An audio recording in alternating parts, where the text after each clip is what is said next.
ഈ അനുഗ്രഹീതമായ രാത്രിയിൽ മഹത്വപ്പെടുമാറാകട്ടെ. ദൈവവചനവുമായി നിങ്ങളുടെ മധ്യത്തിൽ നിൽക്കുവാൻ സർവകൃപാലുവായ കർത്താവ് വീണ്ടും അവസരമൊരുക്കിയതോർത്ത് ഞാൻ ദൈവത്തിന് മഹത്വമർപ്പിക്കുകയും വളരെ പ്രാർത്ഥനയോടും തികച്ചും ദൈവാശ്രയത്തോടും കൂടെ ഈ രണ്ടാമത്തെ രാത്രിയിൽ നമുക്ക് ദൈവമുഖത്തേക്ക് നോക്കാം. ഇന്ന് രാത്രി ദൈവാത്മാവ് എന്നോട് സംസാരിക്കണം എന്ന് കൊതിക്കുന്ന ദൈവമക്കൾ കരങ്ങളൊന്ന് ഉയർത്തി കർത്താവിന് സ്തോത്രം ചെയ്താട്ടെ.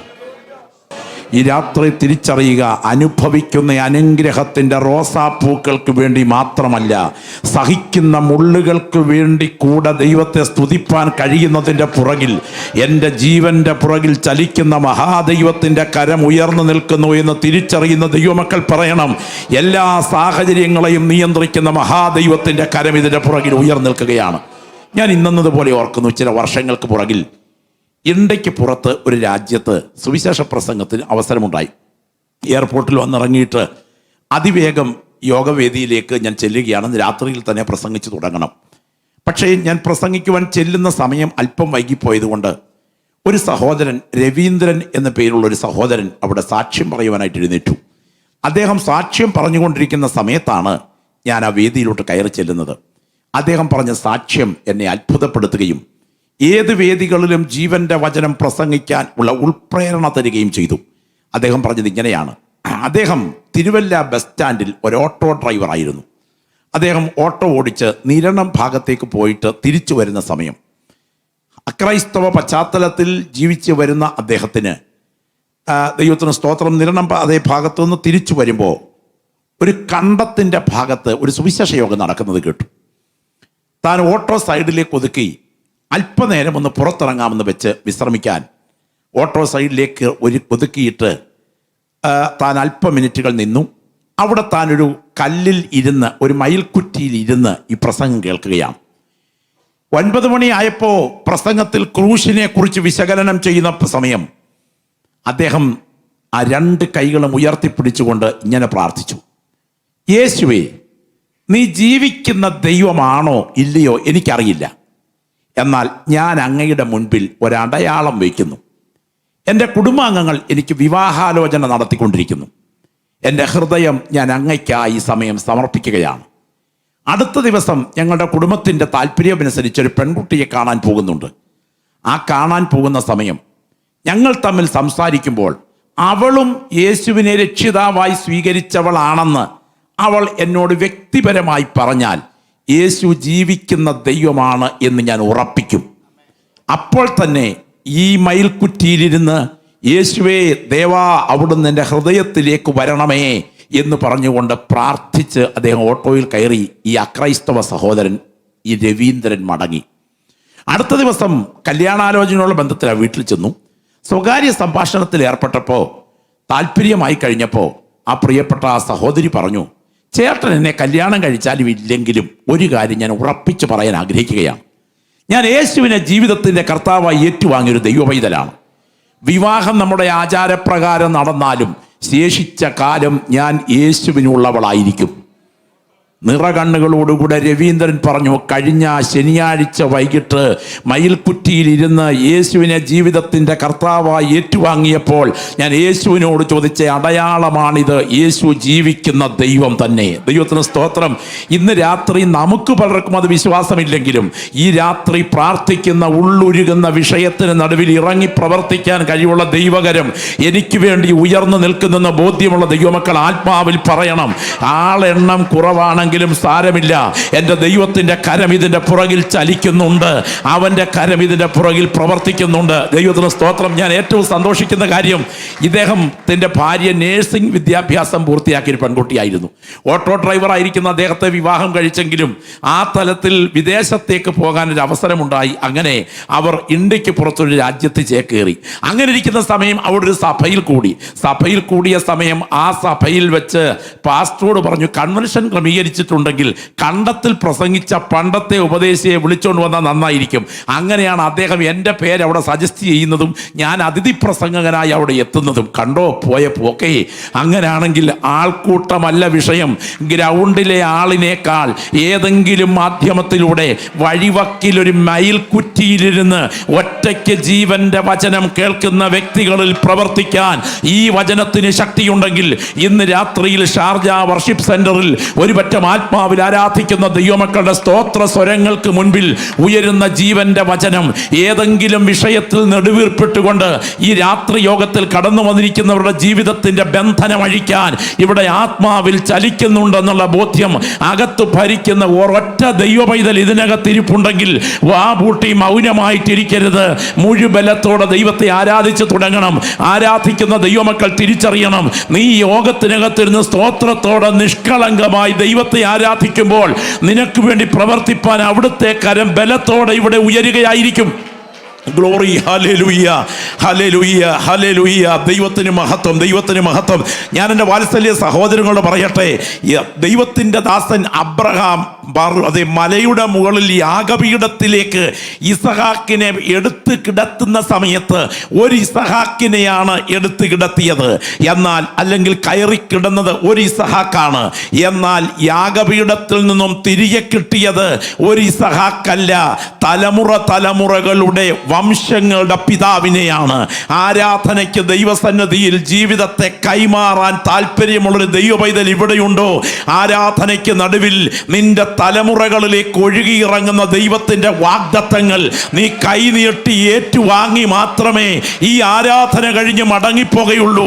അടുത്തിരിക്കുന്നയാൾ നിരീക്ഷകനായിട്ടിരിക്കട്ടെ, മറ്റൊരാൾ മൗനവ്രതം അനുഷ്ഠിച്ചിരിക്കട്ടെ, പുറകിലിരിക്കുന്നയാൾ അനങ്ങാൻ പാറ നയത്തിലിരിക്കട്ടെ, എന്നാൽ അകം കത്തുന്ന ഒരു ദൈവ പൈതൽ ഹൃദയം തുറന്ന് ദൈവത്തെ ആരാധിക്കാൻ തുടങ്ങിയാൽ ഞാനൊരു വസ്തുത ഉറപ്പിച്ചു പറയാം, നീ സേവിക്കുന്ന ദൈവത്തിന്റെ കരം ഇന്ന് രാത്രി ബലത്തോടെ ഉയർന്നാൽ നിന്റെ രക്തത്തിനകത്ത് മറഞ്ഞു കിടക്കുന്ന തലമുറയുടെ അവകാശത്തിന്റെ ഇലികക്കല്ല് നിശ്ചയിക്കാൻ കഴിവുള്ള ദൈവമാണ് ഞാൻ ആരാധിക്കുന്ന ദൈവമെന്ന് ബോധ്യമുള്ള ദൈവമക്കൾ പറയണം, ഞാൻ സേവിക്കുന്നത് രണ്ട് കാശിട്ടാൽ ചുണ്ടിൽ ചിരി വരും തെണ്ടി ദൈവത്തെയല്ല. പ്രാർത്ഥിക്കുന്ന എൻ്റെ തലമുറയുടെ രക്തത്തിൽ മറഞ്ഞു കിടക്കുമ്പോഴേ അവകാശത്തിന്റെ ഇലികക്കല്ല് നിശ്ചയിക്കുന്ന ദൈവത്തെയാണ്. Glory, hallelujah. ഞാൻ പറയട്ടെ, അബ്രഹാം യാഗം കഴിഞ്ഞ് യാഗാനന്തരം സംസാരിക്കുമ്പോൾ ദൈവം പറയുന്നു, നിന്റെ സന്തതിക്ക് ഞാൻ മിസ്രയീം നദി മുതൽ ഫ്രാത്ത് നദി വരെയുള്ള ദേശത്തെ തന്നെ തന്നിരിക്കുന്നു. കുഞ്ഞിക്കാല് കാണുന്നതിന് മുൻപ് അവൻ്റെ രക്തത്തിൽ തലമുറ മറഞ്ഞു കിടക്കുമ്പോൾ അവൻ്റെ തലമുറ പാർക്കേണ്ട ഭൂമിയുടെ ഇലികക്കല്ല് നിശ്ചയിച്ചവനാണ് നാം സേവിക്കുന്ന ദൈവമെങ്കിൽ ഇന്ന് രാത്രി വചനം കേട്ടുകൊണ്ടിരിക്കുന്ന ദൈവ പൈതലേ, ആത്മാർത്ഥതയോടെയാണ് ഈ ജീവന്റെ വചനത്തിന് മുന്നിൽ ഇരിക്കുന്നതെങ്കിൽ അനുഗ്രഹം ഏറ്റുവാങ്ങുന്ന രാത്രിയായിരിക്കും എന്ന ബോധ്യത്തോടെ ശബ്ദം ഉയർത്തി നമുക്ക് ദൈവത്തെ മഹത്വപ്പെടുത്താനായിട്ട് കഴിയണം. സഹിക്കാൻ കഴിയാത്ത ജീവിത പ്രതിസന്ധികൾക്ക് നടുവിൽ മനസ്സിൽ ഉടക്കി നിൽക്കുന്ന നെടുവീർപ്പുകളുടെ മുൻപിൽ ഒരുപാട് ഭാരങ്ങളുമായി ഈ രാത്രി എന്നെ കേൾക്കുന്ന പ്രിയപ്പെട്ടവരുണ്ട്. ഞാനൊരു വസ്തുത പറയാം, എല്ലാം നന്മയ്ക്കാണോ എന്ന് വേദനയോടെ ദൈവത്തോട് ചോദിച്ചുകൊണ്ടാകാം ഇന്ന് രാത്രിയിൽ ഈ സാഹചര്യത്തിൻ്റെ പ്രതിസന്ധിയിലും എൻ്റെ കൂടപ്പിറപ്പേ നീ യോഗത്തിനെത്തിയത്. മല്ലനായ ഒരു ഗത്തുകാരൻ ആയോധന കലകളിൽ പയറ്റിത്തെളിഞ്ഞുയരുമ്പോൾ അവിടുത്തെ രാജാവ് അവന് സ്ഥാനക്കയറ്റം കൊടുത്തുകൊണ്ടിരിക്കുമ്പോൾ ഒരു ദിവസം ഇവൻ ഇസ്രായേൽ ജനത്തെ വെല്ലുവിളിക്കാൻ ഏലാ താഴ്വരയിലെത്തും എന്ന് ദൈവത്തിനറിയാം. ആ സമയം അവനെതിരെ നിൽക്കാൻ ഒരുത്തനെ പരിശീലിപ്പിക്കാൻ ശൗൽ തയ്യാറാകുന്നില്ലെങ്കിലും അവനെതിരെ നിൽക്കാൻ ഒരുത്തനെ പരിശീലിപ്പിക്കാൻ വനാന്തരത്തിൽ ദൈവം തയ്യാറാകുന്നുണ്ട്. ഇന്ന് രാത്രി നീ കടന്നു പോകുന്ന ചില പ്രത്യേക പ്രതിസന്ധികളുടെ അർത്ഥം എന്താണെന്ന് നിനക്കറിയത്തില്ലെങ്കിലും നീ അറിയാത്ത ഒരു കരം നിന്റെ പോരാട്ടത്തിന്റെ പുറകിൽ ചലിക്കുന്നത് കൊണ്ട് ഇന്നത്തെ കണ്ണുനീർ നാളത്തെ കരുതലിന്റെ വളമായി മാറുമെന്ന് അകത്ത് ബോധ്യമുള്ള ദൈവമക്കൾ പറയണം, ഞാൻ ഇന്ന് അഭിമുഖീകരിക്കുന്ന പോരാട്ടത്തിന്റെ പുറകിൽ എൻ്റെ ദൈവത്തിന് ഉദ്ദേശമുണ്ട്. സ്തോത്രം. വനാന്തരത്തിൽ കടിച്ചു കീറുന്ന ബുഭുക്ഷുക്കൾ 2 കരടിയും സിംഹവും അലറിയെടുക്കുമ്പോൾ എന്തിന് എന്ന് ചോദിക്കരുത്.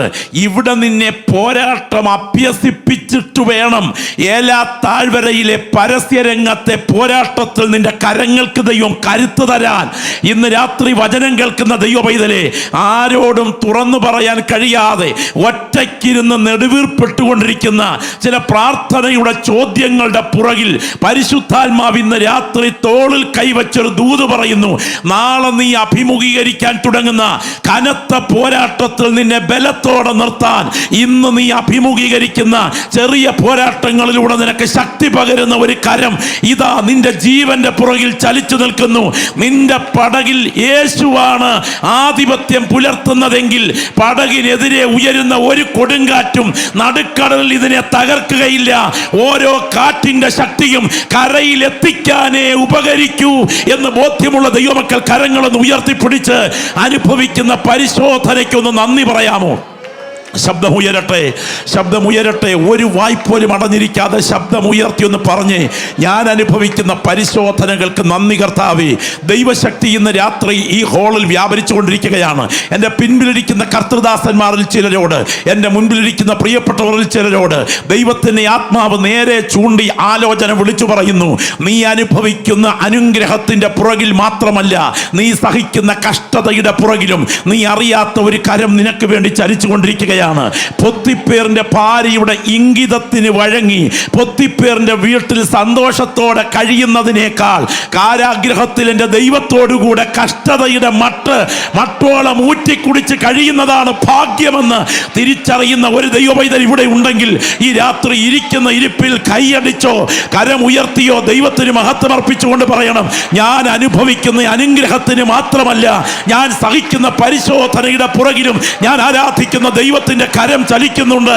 ആത്മനിയോഗത്തോടെ തിരിച്ചറിയുക, നീ കുടിച്ച വീഞ്ഞിനേക്കാൾ നീ ഒഴുക്കിയ കണ്ണുനീരിനാണ് നിത്യതയിൽ പ്രതിഫലം ലഭിക്കാൻ പോകുന്നത്.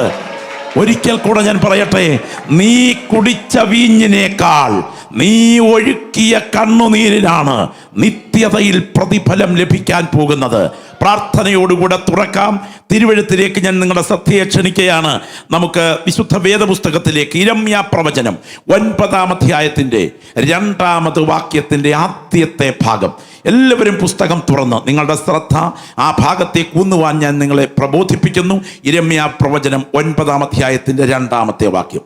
അയ്യോ എന്റെ ജനത്തെ വിട്ടു പോയി കളയേണ്ടതിന്, അയ്യോ എന്റെ ജനത്തെ വിട്ടു പോയി കളയേണ്ടതിന് മരുഭൂമിയിൽ വഴിയാത്രക്കാർക്കുള്ള ഒരു സത്രം, മരുഭൂമിയിൽ വഴിയാത്രക്കാർക്കുള്ള ഒരു സത്രം എനിക്ക് കിട്ടിയെങ്കിൽ കൊള്ളായിരുന്നു, എനിക്ക് കിട്ടിയെങ്കിൽ കൊള്ളായിരുന്നു. എല്ലാ പ്രിയപ്പെട്ടവരും ആ കരങ്ങളൊന്ന് ഉയർത്തിപ്പിടിച്ചേ, ശബ്ദമുയർത്തി ഒന്ന് സ്തോത്രം ചെയ്ത് പ്രാർത്ഥിച്ചേ. എല്ലാ നാവിൽ നിന്നും പ്രാർത്ഥനയുടെ ശബ്ദം ഉയരട്ടെ. ഇവിടെ നിരീക്ഷകരായിട്ട് ആരും കടന്നു വന്നിട്ടില്ല. ഇവിടെ ഇരിക്കുന്ന ആരും കാഴ്ചക്കാരല്ല. നിങ്ങളോട് ഇടപെടുന്ന ദൈവശബ്ദത്തിന് മുൻപിൽ കാതോർക്കാൻ കൊതിക്കുന്ന പ്രിയപ്പെട്ടവർ എന്നോട് സംസാരിക്കണമേ എന്ന് ആ കരങ്ങൾ ഉയർത്തിപ്പിടിച്ച് നിഷ്കളങ്കമായി ദൈവത്തോടൊന്ന് സംസാരിച്ചാട്ടെ. പരിശുദ്ധനായ ഞങ്ങളുടെ ദൈവമേ, സ്വർഗസ്ഥ പിതാവേ, ഈ ജീവന്റെ വചനം ഇന്ന് രാത്രിയിൽ വായിച്ചിരിക്കുന്നു. ഈ ജീവന്റെ അപ്പത്തെ അങ്ങയുടെ മുറിവേറ്റ കരങ്ങളിലെടുത്ത് ആത്മാവിൽ ഞങ്ങളെ പന്തിയായിരുത്തി വിളമ്പിത്തരണമേ. പകർച്ചകളോടെ ഭവനങ്ങളിലേക്ക് മടങ്ങുന്ന മറക്കാൻ കഴിയാത്ത രാത്രിയാക്കി ഇന്ന് രാത്രിയെ തീർക്കണമേ. കർത്താവ് ചെയ്യുവാൻ തുടങ്ങുന്നത് കൊണ്ട് സ്തോത്രം, യേശുവിൻ നാമത്തിൽ തന്നെ. ഒരിക്കൽ കൂടെ കരമുയർത്തി ദൈവത്തിന് മഹത്വമർപ്പിച്ചാട്ടെ. ശ്രദ്ധിക്കുക, ദൈവത്തിന് സ്തോത്രം. വിശുദ്ധ വേദപുസ്തകത്തിലെ പഴയ നിയമത്തിലെ ഏറ്റവും കരുത്തനായ ഒരു കർത്തൃദാസൻ, പ്രവചനം എത്ര കൃത്യമായി അവതരിപ്പിക്കുവാൻ ദൈവത്തിൽ നിന്ന് നിയോഗം ഏറ്റുവാങ്ങിയ ദൈവഭൃത്യൻ. ഒരു പ്രവചനമായിരിക്കണമെങ്കിൽ അതിന് അടിസ്ഥാനപരമായ ചില മാനദണ്ഡങ്ങളുണ്ട്. വായി വരുന്നതെല്ലാം വിളിച്ചു പറയുന്നതല്ല പ്രവചനം. നമ്മൾ ഈ പ്രവചനം എന്ന് ഉദ്ദേശിക്കുന്നത് അതിൻ്റെ പുറകിലെ ചില ഭാഷാ പ്രയോഗങ്ങൾ കൊണ്ടാണ്.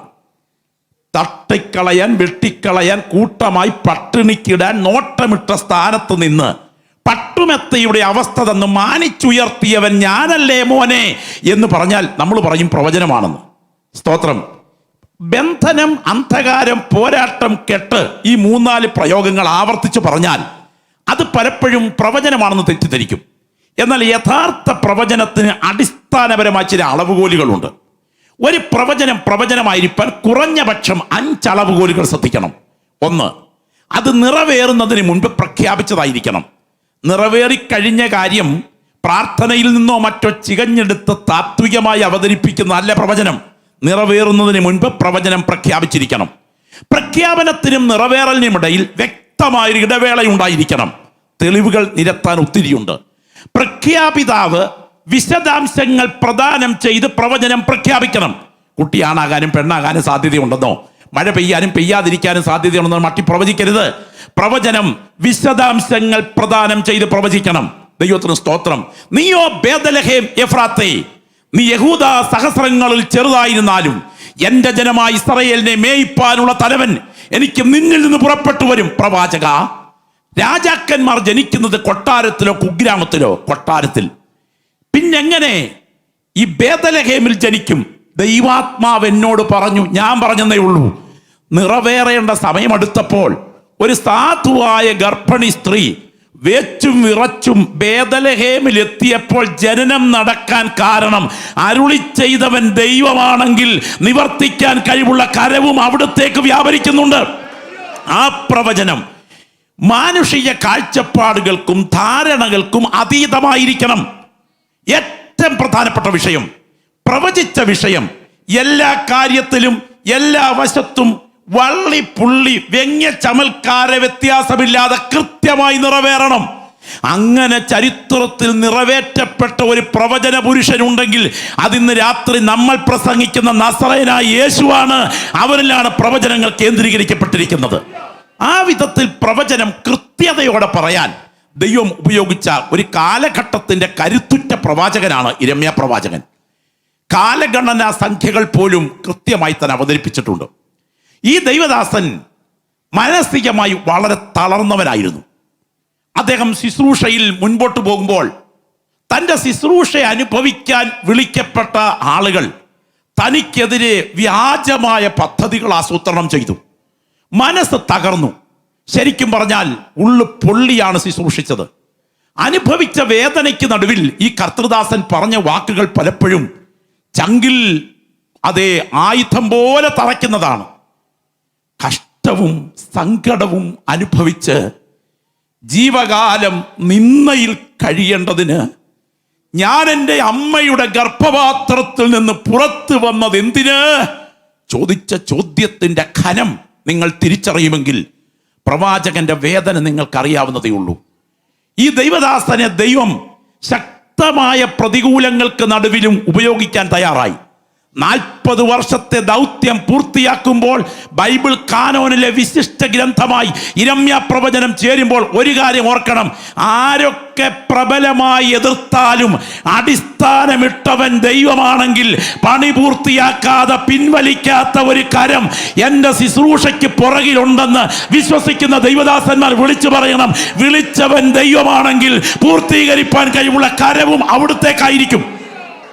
പഴയ നിയമത്തിലെ പൗലോസ് എന്നറിയപ്പെടുന്ന ആളാണ് യെശയ്യാ പ്രവാചകൻ. ഈ ദൈവഭൃത്യൻ ആ ശുശ്രൂഷയിൽ മുന്നേറുമ്പോൾ ആ കാലത്തെ ദുഷ്ടഭരണകർത്താവായ മനശ്ശെക്ക് ഇദ്ദേഹത്തിൻ്റെ താൽപ്രസംഗവും ശുശ്രൂഷയും സഹിക്കാൻ കഴിയാതെ വന്നതുകൊണ്ട് കൊല്ലാൻ തീരുമാനിച്ചു. അയാളുടെ കിങ്കരന്മാർ ഇദ്ദേഹത്തെ ഓടിച്ചു, യെശയ്യാവിനെ ഓടിച്ചു. ഒടുവിൽ ഓടി ഓടി ഓടി ഓടി ഓടി വനത്തിനുള്ളിൽ ഒരു തടിയുടെ ദ്വാരത്തിലേക്ക് യെശയ്യാവ് വലിഞ്ഞു കയറി എന്നതാണ് പറയപ്പെടുന്നത്. ആ വലിയ തടിക്കഷണം അതിൻ്റെ പ്രത്യേക സംവിധാനങ്ങളിൽ കയറു ചേർത്ത് കെട്ടി വരിഞ്ഞിട്ട് സദസ്സിന് മുൻപിൽ കൊണ്ടുവച്ച് ആ ഈർച്ചവാൾ കൊണ്ട് മനുഷ്യത്വരഹിതവും പൈശാചികവുമായി ഈ തടിക്കകത്ത് വെച്ച് തന്നെ യെശയ്യാവിനെ മുറിച്ചു മാറ്റി എന്നതാണ് ചരിത്രം. അങ്ങനെ വേദനാജനകമായി യെശയ്യാവ് ലോകത്തോട് വിട പറഞ്ഞു. സ്തോത്രം. ഓർത്തു, അതോടുകൂടെ ദൈവശബ്ദം അവസാനിച്ചു എന്ന്. എന്നാൽ ദൈവശബ്ദം അവസാനിപ്പിക്കാൻ ഇവറ്റകൾക്ക് പറ്റില്ല. ദൈവമാണ് ശുശ്രൂഷയ്ക്ക് തുടക്കം കുറിച്ചതെങ്കിൽ ആ ദൗത്യത്തെ അവസാനിപ്പിക്കാൻ ഒരു രാജാവിൻ്റെ അധികാരത്തിനും കഴിയില്ല. എൻ്റെ പിന്നാലെ ഒരുവൻ വരുന്നു, അവൻ്റെ ചെരുപ്പിൻ്റെ വാറഴിപ്പാൻ ഞാൻ യോഗ്യനല്ലെന്ന് പറഞ്ഞ് ഇറങ്ങിത്തിരിച്ച യോഹന്നാനെ ഗലഹസ്തം ചെയ്താൽ, അവൻ്റെ കഴുത്തറത്തു താലത്തിലെത്തിച്ചാൽ പ്രസംഗം തോറ്റെന്നല്ലേ അന്നത്തെ അധികാരികൾ വിചാരിച്ചു. പക്ഷേ അഭിഷിക്തൻ്റെ കഴുത്തു മുറിഞ്ഞ് പാത്രത്തിൽ വന്നാൽ പ്രസംഗം തീരില്ല. അതിൻ്റെ ആകെപ്പൊരുളായവൻ ഇറങ്ങി വരും പ്രസംഗിക്കാൻ. അവനെ കാൽവറയിൽ ഒതുക്കിയാൽ കല്ലറയ്ക്കുള്ളിൽ കല്ല് വെച്ചടച്ച് സാമ്രാജ്യ ശക്തികളെ നിങ്ങൾ അവൻ്റെ കുഴിമാടത്തിന് കാവൽ നിന്നാൽ ആ പ്രസംഗം തകർക്കില്ല. അവൻ 3-ാം നാൾ ഉയർക്കും. അവനെ തടയാൻ നിന്നെ കൊണ്ട് സാധ്യമല്ല. അവൻ ഇവിടുന്ന് പോയാൽ പ്രസംഗം തീരുമോ? ഇല്ല. സഹോദരൻ യാക്കോബ് എഴുന്നേൽക്കും പ്രസംഗിക്കാൻ. യാക്കോബിനെ വാളുകൊണ്ട് കൊന്നാൽ നിനക്ക് പ്രസംഗം തീർക്കാമോ? ഹേരോദാവേ, പറ്റില്ല. വാളുകൊണ്ട് കൊന്നാൽ ഒരു സ്തേഫാനോസിനെ ദൈവം എഴുന്നേൽപ്പിക്കും പ്രസംഗിക്കാൻ. ആ കർത്തൃദാസനെ എറിഞ്ഞു കൊന്നാൽ നിനക്ക് പ്രസംഗം തീർക്കാമോ? ഇല്ല. എറിഞ്ഞു കൊന്നാൽ എറിയാൻ സമ്മതം കൊടുത്ത് വസ്ത്രം സൂക്ഷിച്ച ശൗലേ, നിന്നെ കൊണ്ട് സ്വർഗം ഇതെടുത്ത് പ്രസംഗിപ്പിക്കും. ഇത് വിശ്വസിക്കുന്ന എത്ര ദൈവമക്കൾ ഇന്ന് രാത്രി ഗ്രൗണ്ടിലുണ്ട്? ഇടിക്കാൻ കൈകളിൽ ആയുധം എടുത്തവനെ കൊണ്ട് ഇത് ഉയർത്തി പ്രസംഗിപ്പിക്കാൻ കഴിവുള്ളവനാണ് നാം സേവിക്കുന്ന ദൈവം. ആ കർത്തൃദാസൻ മരിച്ചു മാറിയാൽ പ്രസംഗം തീരുമോ? ഇല്ല. സിംഗ്ലി, മാർട്ടിൻ ലൂഥർ, കാൽവിൻ, ആയിരങ്ങളെ ദൈവം എഴുന്നേൽപ്പിക്കും പ്രസംഗിക്കാൻ. അവരെല്ലാവരും മൺമറഞ്ഞാലും പ്രസംഗം തീരില്ല. KV സൈമണെ പോലെ, KE എബ്രഹാമിനെ പോലെയുള്ളവരെ ദൈവം എഴുന്നേൽപ്പിക്കും പ്രസംഗിക്കാൻ.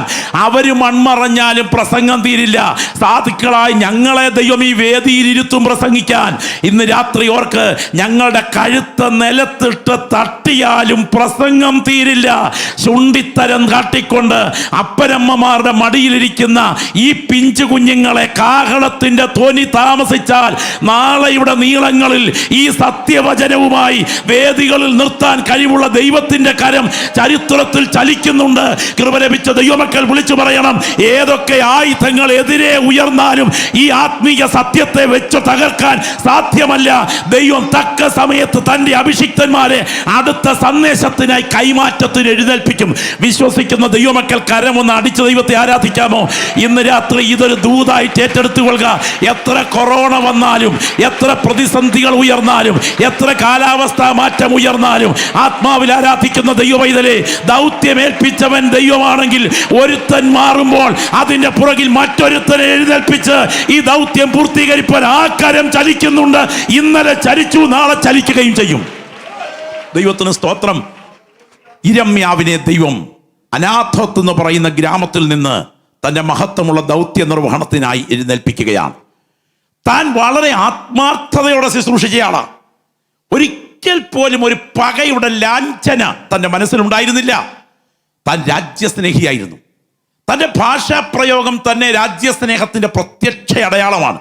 നിങ്ങൾക്കറിയാമോ, അദ്ദേഹം കൊയ്ത്തും കഴിഞ്ഞു, ഫലശേഖരവും കഴിഞ്ഞു, നാമോ രക്ഷിക്കപ്പെട്ടില്ല എന്ന് വരരുത് എന്ന് പറഞ്ഞുകൊണ്ട്, അയ്യോ എൻ്റെ ജനത്തിൻ്റെ പുത്രിയുടെ നിഹതന്മാർ നിമിത്തം കരയേണ്ടതിന് എൻ്റെ തല വെള്ളക്കുഴിയും കണ്ണ് നീരുറവയുമായിരുന്നെങ്കിൽ കൊള്ളായിരുന്നു എന്ന് പറഞ്ഞുകൊണ്ട്, സ്തോത്രം, ഗിലെയാദിൽ തൈലമില്ലയോ, അവിടെ വൈദ്യനില്ലയോ എന്ന് പറഞ്ഞ് നിലവിളിയോടുകൂടെയാണ് തൻ്റെ ദൗത്യം താൻ നിർവഹിപ്പാൻ തുടങ്ങിയത്. ഏറ്റവും ആത്മാർത്ഥതയോടെ തൻ്റെ ദൗത്യ നിർവഹണത്തിന് വേണ്ടി താൻ തയ്യാറായി. എങ്കിലും ഊരിയ വാൾ പോലെയായിരുന്നു തൻ്റെ അനുയായികളുടെയും കേൾവിക്കാരുടെയും നടുവിലെ തൻ്റെ ശുശ്രൂഷ.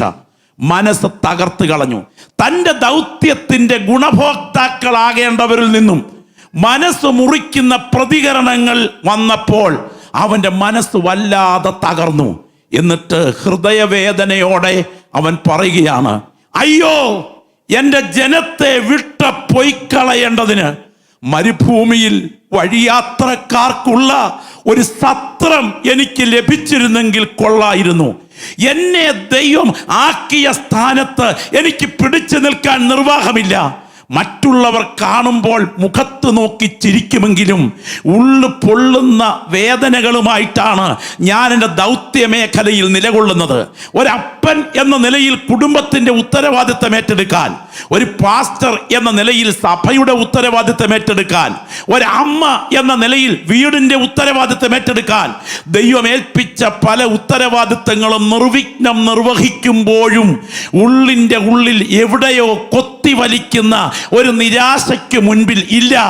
ഈ വിധത്തിൽ എനിക്ക് മുൻപോട്ട് പോകാൻ കഴിയുകയില്ല, ഇതിനേക്കാൾ നല്ലത് മരണമാണ് എന്ന് ചിന്തിക്കുന്നവരാരെങ്കിലും ഇതിനകത്ത് ഇന്ന് രാത്രി ജീവന്റെ വചനത്തിന്റെ മുൻപിലുണ്ടോ? നീ ഒഴുക്കുന്ന കണ്ണുനീരിന്റെ പുറകിൽ നിനക്ക് വേണ്ടി പ്രവർത്തിക്കുന്ന നാഥന്റെ കരം ഇന്ന് രാത്രി ഉയർന്നു വരുന്നു എന്ന് ആത്മനിയോഗത്തോടെ വിളിച്ചു പറയുന്നു. അഭിഷേകത്തിന്റെ ചൈതന്യം അകത്ത് അനുഭവിക്കുന്ന, ആത്മനിയോഗം പ്രാപിച്ച ദൈവപൈതലേ, നിന്റെ മനസ്സിനകത്ത് ഉയർന്നു നിൽക്കുന്ന ഈ നെടുവീർപ്പിന് നടുവിൽ നിന്റെ കണ്ണുനീരിനെ ദൈവം ആയുധമാക്കിക്കൊണ്ട് നാളെയിൽ നിന്റെ വാഗ്ദത്തം നിവർത്തിക്കേണ്ടതിന് പുതിയ രാജപാതകൾ വെട്ടിത്തുറക്കാൻ ആ കരം നിനക്ക് അനുകൂലമായി ഉയർന്നു നിൽക്കുന്ന കാഴ്ച ഇന്ന് രാത്രി കാണുന്നെങ്കിൽ വിളിച്ചു പറ, എന്റെ നിരാശയുടെ പുറകിൽ എന്റെ ദൈവത്തിന്റെ കരം ഉയർന്നു നിൽക്കുന്നു. ഇതെന്റെ തകർച്ചയ്ക്കല്ല, ഇതിനകത്ത് ദൈവത്തിന്റെ പദ്ധതി മറഞ്ഞിരിപ്പുണ്ട്. ദൈവത്തിന് സ്തോത്രം, ഹല്ലേലൂയ. ഞാൻ ഓർക്കുകയാണ്, വിശുദ്ധ വേദപുസ്തകം നിങ്ങൾ പഠിച്ചു നോക്ക്. വേദപുസ്തകം പഠിച്ചാൽ ദൈവം ഉപയോഗിച്ച സകല ഭക്തന്മാരുടെയും ജീവിതത്തിൽ മനസ്സിൽ വല്ലാത്ത തകർച്ചകൾ ആയുസിന്റെ യാത്രയിൽ ഉയർന്നു വന്നിട്ടുണ്ട്.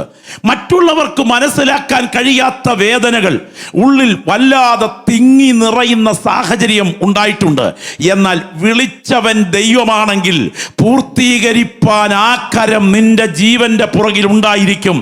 ഒരു ക്ഷുദ്രപ്രയോഗത്തിനും, ഒരു മന്ത്രവാദത്തിനും, ഒരു ആഭിചാരത്തിനും, ഒരു ഏലസിനും, ഒരു തകിടിനും, ഒരു ദുരാത്മ വ്യാപാരത്തിനും, ഒരു ശാപത്തിന്റെ കെട്ടുകൾക്കും, ഒരു വൈരിയുടെ പദ്ധതിക്കും നിന്നെ കുറിച്ചുള്ള ദൈവത്തിന്റെ കാര്യപരിപാടികളെ തകർക്കാൻ ശേഷിയില്ലെന്ന് ആത്മാവിൽ ഇന്ന് രാത്രി കണ്ടിട്ട് ഇരിക്കുന്ന ഇരിപ്പിൽ വിളിച്ചു പറയണം. ഇസഹാക്കിന്റെ അന്ധതയുടെ പുറകിൽ ഒരു കരം ചലിച്ചത് സത്യമാണെങ്കിൽ, എസ്തേറിന്റെ അനാഥത്വത്തിന്റെ പുറകിൽ ഒരു കരം ചലിച്ചത് സത്യമാണെങ്കിൽ, ഇയ്യോബിന്റെ പരിശോധനയുടെ പുറകിൽ ഒരു കരം ഉയർന്നു നിന്നത് യാഥാർത്ഥ്യമാണെങ്കിൽ, ഞാൻ ഇന്ന് രാത്രി കടന്നു പോകുന്ന എൻ്റെ ശോധനയുടെ പുറകിലും ഞാൻ അറിയാത്ത ഒരു കരം എനിക്ക് വേണ്ടി ഉയർന്നു നിൽക്കുന്നുണ്ട്. ഇതാ തിന്മകളല്ല എനിക്ക് അവസാനം ഭവിക്കാൻ തുടങ്ങുന്നത്. ഈ അനുഭവിക്കുന്ന ശോധന എൻ്റെ ദൈവം എനിക്ക് നന്മയ്ക്കാക്കി മാറ്റാൻ പോകുന്നു. ഇത് ബോധ്യമുള്ള ദൈവമക്കൾ ഇരിക്കുന്ന ഇരിപ്പിൽ ഇന്ന് രാത്രി സഹിക്കുന്ന വേദനയുടെ മുള്ളുകളെ ഓർത്ത് ആത്മാവിൽ ദൈവത്തെ ആരാധിക്കുന്ന രാത്രിയാകണം. നിന്റെ ഹൃദയത്തെ തകർത്ത്, നിന്റെ മനസ്സിന്റെ പ്രതലത്തെ ബന്ധിച്ച്, നിന്റെ കാഴ്ചപ്പാടുകളെ അസ്തമിപ്പിച്ച്, നിന്റെ ഉള്ളിലേക്ക് നിരാശയുടെ തീയമ്പുകൾ എഴുതി വിടിയിച്ച്, ഇല്ല ഇനിയും പറന്നുയരാൻ എൻ്റെ ചിറകുകൾക്ക് ശക്തിയില്ലെന്ന് പറഞ്ഞ് നിന്റെ മനസ്സിനകത്തേക്ക് ബന്ധനങ്ങൾ വ്യാപരിപ്പിക്കത്തക്ക വിധത്തിൽ പാതാള ശക്തികൾ ഉയർത്തിവിടുന്ന ആ നിരാശയുടെ കടുങ്കെട്ടുകൾ ഇന്ന് രാത്രി ശുശ്രൂഷ നടന്നുകൊണ്ടിരിക്കുമ്പോൾ ദൈവാത്മാവി രാത്രി ആത്മാവിൽ അഴിക്കുകയാണ്. ഈ രാത്രി ഇരിക്കുന്ന ഇരിപ്പിൽ പറയണം, എനിക്ക് വിരോധമായി ഉണ്ടാക്കുന്ന ഒരായുധവും ഫലപ്പെടുകയില്ല. എനിക്ക് വിപരീതമായി എഴുന്നേൽക്കുന്ന എല്ലാ നാവിനെയും ഞാൻ കുറ്റം വിധിക്കും. എൻ്റെ ദൈവത്താൽ ഞാൻ മതിൽ ചാടിക്കടക്കും. അവന്റെ കൈകളെ യുദ്ധത്തിനായി, എൻ്റെ വിരലുകളെ പോരിനായി അഭ്യസിപ്പിക്കുന്നു. ഒരു സൈന്യം എന്നെ നേരെ പാളയം ഇറങ്ങിയാൽ ഞാൻ ഭയപ്പെടുകയില്ല. ഇന്ന് രാത്രി ആത്മാവിൽ ആരാധിക്കുന്ന ദൈവപൈതലേ, കർത്താവിന്റെ ദിവ്യ സാന്നിധ്യം ഒരാളത്വമായി നിന്റെ കസേരയുടെ അടുക്കൽ നിന്നിട്ട് ഈ രാത്രി നിന്റെ തോളിൽ കൈവച്ച് നീ മനസ്സിൽ കൊണ്ടു നടക്കുന്ന നെടുവീർപ്പിന് ഉത്തരം തരേണ്ടതിന് ഈ രാത്രി ബലത്തോടെ വ്യാപരിച്ചു കൊണ്ടിരിക്കുകയാണ്. ആത്മനിയോഗത്തോടെ ഞാൻ വിളിച്ചു പറയുന്നു, നീ വെള്ളത്തിൽ കൂടി കടന്നാൽ അത് നിന്റെ മീതെ കവിയുകയില്ല. നീ തീയിലൂടെ കടന്നാൽ അത് നിന്നെ ദഹിപ്പിച്ച് കളയുകയില്ല. അവന്റെ ഉള്ളം കരങ്ങളിൽ വരയ്ക്കപ്പെട്ടിട്ടുള്ള നീ അനുഭവിക്കുന്ന മാനസിക തകർച്ചയുടെ മേൽ എൻ്റെ ദൈവത്തിന്റെ ബലമുള്ള കരം ഉയരുന്നു. ആത്മാവിൽ തിരിച്ചറിയുക, എല്ലാ ഭക്തന്മാരും ഈ ശോധനകൾക്കകത്തൂടെ കടന്നുപോയിട്ടുണ്ട്. Glory, hallelujah. ഞാൻ ഓർക്കുകയാണ്, വിശുദ്ധ വേദപുസ്തകം നിങ്ങൾ ഒന്ന് പഠിച്ചു നോക്കുക. വിശുദ്ധ ബൈബിളിന്റെ ചരിത്രത്തിലെ ഏറ്റവും കരുത്തനായ കർത്തൃദാസൻ അത് മോശ തന്നെയാണ്. മഹാദൈവത്തെ, പ്രപഞ്ച ചക്രവർത്തിയും അഖിലാണ്ട സൃഷ്ടിതാവുമായ മഹാദൈവത്തെ, ഈ പ്രപഞ്ചഗോളങ്ങളെ സൃഷ്ടിച്ച ദൈവത്തെ നേരിൽ കാണാൻ, പച്ച കണ്ണുകൊണ്ട് കാണാൻ ഭാഗ്യം കിട്ടിയ ഒരു മനുഷ്യനെ ഭൂതലം കണ്ടിട്ടുണ്ടെങ്കിൽ അത് മോശയാണ്. ദൈവത്തിന് സ്തോത്രം. കരമൊന്ന് ഉയർത്തി ദൈവത്തെ മഹത്വപ്പെടുത്താൻ കഴിയുമോ? നമ്മുടെ ദൈവം ആരാ എന്ന് ചോദിച്ചാൽ അതിന് പോലും ശരിക്കൊരു ഉത്തരം പറയാൻ കഴിയില്ലാത്ത പലരുടെയും മധ്യത്തിൽ ഒരു മിനിറ്റ് ഒന്ന് ഓർത്ത് നോക്കിക്കേ, നാം സേവിക്കുന്ന നമ്മുടെ ദൈവം ആരാ? അനുഭവിക്കുന്ന ദൈവമക്കൾക്കറിയാം ജീവിക്കുന്ന ദൈവം ആരാന്ന്. അത് തിരിച്ചറിയുന്ന ദൈവമക്കൾക്ക് അറിയാതെ ദൈവത്തെ മഹത്വപ്പെടുത്താനായിട്ട് കഴിയും. ഞാൻ ഓർക്കുകയാണ്, 9,30,00,000 മൈൽ അപ്പുറത്ത് നിന്ന് കത്തിജ്വലിക്കുന്ന സൂര്യൻ 1.5 കോടി ഡിഗ്രി സെൽഷ്യസിൽ ഹീലിയം കത്തുന്ന ആ ആണവ നിലയത്തിന് എന്നാ വലിപ്പമുണ്ട്? നിങ്ങൾക്കൊക്കെ അറിയാം, സ്കൂളിൽ പഠിച്ചിട്ടുണ്ട്. 13 ലക്ഷം ഭൂമിമാരെ വയറ്റിലോട്ട് എടുത്തു വെച്ചാൽ ഉദരത്തിൽ ഉൾക്കൊള്ളത്തക്ക ബാഹ്യ വലിപ്പം സൂര്യനുണ്ട് എന്നാണ് നമ്മൾ സ്കൂളിൽ പഠിച്ചിട്ടുള്ളത്. 13 ലക്ഷം ഭൂമിമാരെ വയറ്റിലെടുത്തു വെച്ചാൽ ബാഹ്യ വലിപ്പത്തോടെ ഉള്ളിൽ ഉൾക്കൊള്ളത്തക്ക വലിപ്പം 39,000 മൈൽ ചുറ്റളവും 40,000 മൈൽ ക്രോസ് സ്ഥലവുമുള്ള ഈ ചുക്കിച്ചുളിഞ്ഞ നാരിങ്ങത്തോട് പോലെയുള്ള പച്ചപ്പട്ടു പുതച്ച ഈ ഭൂമിമാരെ പോലെയുള്ള ഇത്രയും ഭൂമിമാരെ വയറ്റിലെടുത്തു വെച്ചാൽ ഉള്ളിൽ ഉൾക്കൊള്ളത്തക്ക ബാഹ്യ വലിപ്പം സൂര്യൻ ഉണ്ടെങ്കിൽ അമ്പോ, സൂര്യൻ ഭയങ്കര സൂര്യൻ തന്നെയാണ്. എന്നാൽ നമ്മൾക്കറിയാം, നക്ഷത്രങ്ങളെക്കുറിച്ചും ഗാലക്സികളെക്കുറിച്ചും പഠിക്കുമ്പോൾ നമ്മുടെ തലയ്ക്ക് മുകളിൽ കണ്ണ് ചിമ്മി കത്തി നിൽക്കുന്ന നക്ഷത്രങ്ങളിൽ വെച്ച് ഏറ്റവും കള്ളനല്ല കുള്ളൻ ചെറിയവനാണ് ഈ സൂര്യൻ. ഈ സൂര്യന്റെ അടുത്ത് ഓറിയോൺ ബെൽറ്റിലും മറ്റൊരു സൂര്യൻ നിൽപ്പുണ്ട്. സൂര്യൻ മുതൽ നെപ്റ്റ്യൂൺ വരെയുള്ള സകല ഗ്രഹങ്ങളെയും അതിൻ്റെ താരാപഥങ്ങളോടെ വയറ്റിലോട്ട് എടുത്തു വെച്ചാൽ ഉള്ളുകൊണ്ട് വട്ടം കറക്കാൻ തക്കവണ്ണം ബാഹ്യവ്യാസമുള്ള സൂര്യന്മാർ ഇവിടെ അടുത്ത് നിൽപ്പുണ്ട്. മിന്നുക മിന്നുക ചെറുതാരകമേ എന്ന് പിള്ളേര് പാടുമ്പോൾ നമ്മുടെ തലയ്ക്ക് മുകളിൽ നിൽക്കുന്ന നക്ഷത്രങ്ങളുടെ വലിപ്പം കണഞ്ഞാങ്കുടുക്ക പോലുള്ള നമ്മുടെ തലച്ചോറിന് ഉൾക്കൊള്ളാൻ കഴിയുന്നതിൽ വലുതാന്ന് സാമാന്യ ബുദ്ധിയുള്ള ആർക്കും അറിയാം. അങ്ങനെയാണെങ്കിൽ ഇതിനെ മുഴുവൻ ഉണ്ടാകട്ടെ എന്ന ഒറ്റ കൽപ്പനയിൽ വിളിച്ചു വരുത്തിയ പ്രപഞ്ച ചക്രവർത്തിയായ മഹാദൈവത്തെ ഒരു മലയുടെ മുകളിൽ സന്ധിച്ചിട്ട് ഇന്ന് രാത്രി തിരിച്ചറിയുന്ന ദൈവമക്കൾ ആത്മാവിൽ നിന്ന് കണ്ടാട്ടെ. ആ തേജസ്സിന്റെ ദിവ്യപ്രഭ ചൊരിഞ്ഞിറങ്ങിയപ്പോൾ സ്വന്തം ത്വക്കിലേക്ക് അത് ഏറ്റെടുത്തിട്ട് ജനത്തിന് മുൻപിലേക്ക് ഇറങ്ങി വരുമ്പോൾ സ്തോത്രം, ജനം പറയുകയാണ്, മോശേ ഒരു മൂടുപടം ഇട്ടുകൊണ്ട് സംസാരിക്ക, നിന്റെ മുഖത്ത് നിന്ന് പ്രസരിക്കുന്ന പ്രകാശപ്രഭയ്ക്ക് മുൻപിൽ ഞങ്ങളുടെ കണ്ണഞ്ചി പോകുന്നു. ഞാൻ ചോദിക്കട്ടെ, ഇങ്ങനെ ഒരാളിനെ ചരിത്രം കണ്ടിട്ടുണ്ടോ? ദൈവത്തിന് സ്തോത്രം. ഇങ്ങനെ ഒരാളിനെ ചരിത്രം കണ്ടിട്ടുണ്ടോ? പ്രപഞ്ച ചക്രവർത്തിയായ മഹാദൈവത്തെ സ്വന്തം ത്വക്കിൽ ആവഹിച്ച് പ്രവഹിപ്പിക്കാൻ, തേജസ് പ്രവഹിപ്പിച്ച ആ ശക്തി എന്ന് പറഞ്ഞാൽ ഒരു അസാധാരണ ശക്തിയാ. നീട്ടിപ്പിടിച്ച കാട്ടുവടിക്ക് മുൻപിൽ കടൽ പിളരുമ്പോൾ അതിൻ്റെ പുറകിൽ ഇറങ്ങി വന്ന ദൈവശക്തിയെ സങ്കല്പിക്കാൻ കഴിയത്തില്ലെങ്കിൽ ആ കർത്തൃദാസൻ ഒരിക്കൽ മലമുകളിലോട്ട് കയറി ചെന്ന് കവുണങ്ങു വീണു. എന്നെ കൊന്നുകളയണമേ, എന്റെ അരിഷ്ടത ഞാൻ ഓർക്കരുതേ. ഇതാരാ പറഞ്ഞേ? 30 ലക്ഷം വരുന്ന ജനത്തിന് 40 കൊല്ലം ട്രാൻസ്ഫർ ഇല്ലാതെ പാസ്റ്ററായിരുന്ന ഒരു സഭാ ശുശ്രൂഷകൻ പറയുന്നു, നമ്മളെ പോലല്ല കേട്ടോ, എന്നെ കൊന്നുകളയണമേ, എൻ്റെ അരിഷ്ടത ഞാൻ ഓർക്കരുതേ. അങ്ങനെയാണെങ്കിൽ ഓർക്കുക, മറ്റുള്ളവരുടെ മുൻപിൽ ചിരിക്കുമെങ്കിലും അകം കത്തുന്ന വേദനയോടെ ഇന്ന് രാത്രി യോഗത്തിലിരിക്കുന്ന എൻ്റെ കൂടപ്പിറപ്പേ, ഈ രാത്രി യോഗം ആശീർവാദം പറയും മുൻപ് ഒരു പുത്തൻ കരുത്തോടെ നിന്നെ എഴുന്നേൽപ്പിക്കാൻ ദൈവശക്തി വ്യാപരിക്കുന്നു. മനസ്സിനെ ബന്ധിച്ചിരിക്കുന്ന നിരാശയുടെ കെട്ടുകളെ ആത്മാവിൽ അഴിച്ചു മാറ്റിയിട്ട് പുതിയ കുതിപ്പോടെ ഇവിടുന്ന് പുറത്തിറങ്ങേണ്ടതിന് ദൈവശക്തി നിന്റെ മേൽ വ്യാപരിക്കുന്നു. ആ മാനസിക ബന്ധനത്തെ തകർക്കാൻ ദൈവാത്മ രാത്രി ബുദ്ധി ഉപദേശിക്കുകയാണ്. ദൈവത്തിന് സ്തോത്രം. ഈ രാത്രി തിരിച്ചറിയണം, നമ്മുടെ മനസ്സ് വല്ലാത്ത ഒരു പ്രഹേളികയാണ്. നമുക്കെല്ലാവർക്കും അറിയാം, ചിലരെ സംബന്ധിച്ചിടത്തോളം ചെറിയൊരു വിഷയം മതി മനസ്സ് തളർന്നു പോകാൻ. ഒരു മനുഷ്യൻ വീട്ടിൽ ഷേവ് ചെയ്തുകൊണ്ടിരിക്കുകയായിരുന്നു, നടന്ന സംഭവം കേട്ടോ.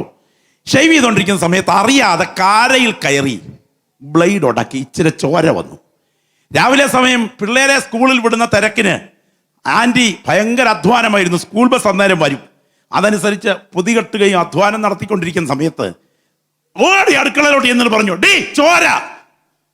ആ സമയത്ത് സഹോദരിമാരെ മാനസിക സംഘർഷത്തിൽ നിൽക്കുന്ന സമയത്ത് ഇതൊക്കെ പറഞ്ഞ് അസ്വസ്ഥതപ്പെടുത്താൻ ചെല്ലുമ്പോൾ ദൈവത്തിന് സ്തോത്രം, പണ്ടേ ദുർബല പിന്നെ ഗർഭിണി എന്ന് പറഞ്ഞതുപോലെ അസ്വസ്ഥത ഉണ്ടാക്കുന്ന രംഗമൊന്നും ഉണ്ടാക്കാതിരിക്കാത്തക്കോണം ബുദ്ധിയുള്ള ഭർത്താക്കന്മാർക്കറിയാം. എന്തായാലും വേണ്ടുകയില്ല, സ്തോത്രം, 2 കൈയും കൂടി ഏണത്തോട്ട് വെച്ച്, എടോ മനുഷ്യ, ഈ വണ്ടി ഒന്ന് വന്ന് ഈ കൊച്ചുങ്ങളെ ഒന്ന് കയറ്റി വിട്ടോട്ടെ, എനിക്കൊരു സ്വസ്ഥത എന്നും പറഞ്ഞൊരു അല്പം വികട സരസ്വതി പച്ച മലയാളം ഈ സഹോദരി വായിച്ചു. സ്തോത്രം. എന്തായാലും വേണ്ടില്ല. അല്പ മിനിറ്റുകൾ കഴിഞ്ഞു. കുഞ്ഞുങ്ങളെ സ്കൂൾ ബസ്സിൽ കയറ്റിവിട്ടു. ഒരനക്കവും ഇല്ല. മുറിക്കകത്ത് അച്ചായം കാണുമെന്ന് വിചാരിച്ച് ചെന്ന് കഥകരടിച്ചു. ചായ അച്ചായ അച്ചായ എന്ന് പറഞ്ഞ് അനക്കമില്ല. ഒരു സംശയം തോന്നി. പുറകിൽ ചെന്ന് ജനലിൽ കൂടെ അകത്തോട്ട് നോക്കിയപ്പോൾ ഫാനെ കെട്ടി ഞാൻ കിടപ്പുണ്ട്. ആത്മഹത്യ ചെയ്തു. സ്തോത്രം. നടന്ന സംഭവമാണ്. ഈ ചോര കാരമുറിഞ്ഞു വന്നപ്പോ ഒരല്പം സ്നേഹപൂർവം പരിചരിക്കാൻ കഴിയാഞ്ഞ ആ വാക്കുകൾ വല്ലാതെ മുറിവേൽപ്പിച്ചു. അതോടെ ആൾ ആത്മഹത്യ ചെയ്തു. എന്നാൽ എൻ്റെ ഒരു സുഹൃത്തിനെ കുറിച്ച് അറിയാം. കല്യാണം കഴിച്ചിട്ട് 2 മാസം കഴിഞ്ഞപ്പോൾ കാലിൻ്റെ ഉപ്പൂറ്റിക്കൊരു വേദന തുടങ്ങി. റിസൾട്ട് വന്നു, ക്യാൻസർ, ബോൺ ക്യാൻസർ. ഒരു കാലിൻ്റെ ഭാഗം മുറിച്ചു. അടുത്ത കാലിൻ്റെ ഉപ്പൂറ്റിക്കും അതുപോലെ തുടങ്ങി, അത് മുറിച്ചു. അപ്പോഴേക്കും ഭാര്യയെ വീട്ടുകാർ വിളിച്ചോണ്ട് പോയി. അല്പം വിദ്യാഭ്യാസമുള്ള പെങ്കൊച്ച വിളിച്ചോണ്ട് പോയി. ഒടുവിൽ അമ്മയുടെ പ്രത്യേക പരിചരണയിൽ ഈ മകൻ കമ്പ്യൂട്ടർ പോയി പഠിച്ച് തൊട്ടടുത്ത റെയിൽവേ സ്റ്റേഷനിൽ ബുക്കിംഗ് ഓഫീസറായി വികലാംഗരുടെ ഭാഗത്ത് മുൻഗണന കിട്ടി ജോലി കിട്ടി. എന്തിനേറെ വർഷങ്ങൾ മുൻപോട്ട് പോയി. ഭാര്യ തിരിച്ചു വന്നു. ഇപ്പോൾ 2-3 കുഞ്ഞുങ്ങളുമായിട്ട് സമാധാനമായിട്ട് കഴിയുന്നു. എന്താ വ്യത്യാസം? ഒരാൾക്ക് കാരയിലേക്ക് കയറി ബ്ലേഡ് ഉടക്കി അല്പം ചോര വന്നപ്പോൾ ആശ്വസിപ്പിക്കാനില്ലാത്ത സ്ഥിതി വന്നപ്പോൾ ആത്മഹത്യ ചെയ്തു. മറ്റൊരാൾ ഭാര്യ ഇട്ടിട്ട് പോയിട്ടും വിഷയങ്ങളെ കൈകാര്യം ചെയ്തു നിൽക്കുന്നു. ഇത് മനുഷ്യന്റെ മനസ്സിന്റെ കരുത്താണ്. എന്നാൽ ആ കരുത്തിന്റെ കാര്യമല്ല ഇന്ന് രാത്രി ഞാൻ പറയുന്നത്. സഹിക്കാൻ കഴിയാത്ത പ്രതിസന്ധികൾക്ക് നടുവിൽ, ഉയരുന്ന നിലവിളികൾക്ക് നടുവിൽ എനിക്ക് വേണ്ടി ഇറങ്ങി പ്രവർത്തിക്കാൻ കഴിവുള്ള ജീവിക്കുന്ന ദൈവത്തിൻ്റെ കരം ഇന്ന് രാത്രി ഉണ്ടെന്ന് ബോധ്യമുള്ള ദൈവമക്കൾ ആത്മാവിൽ പറയണം.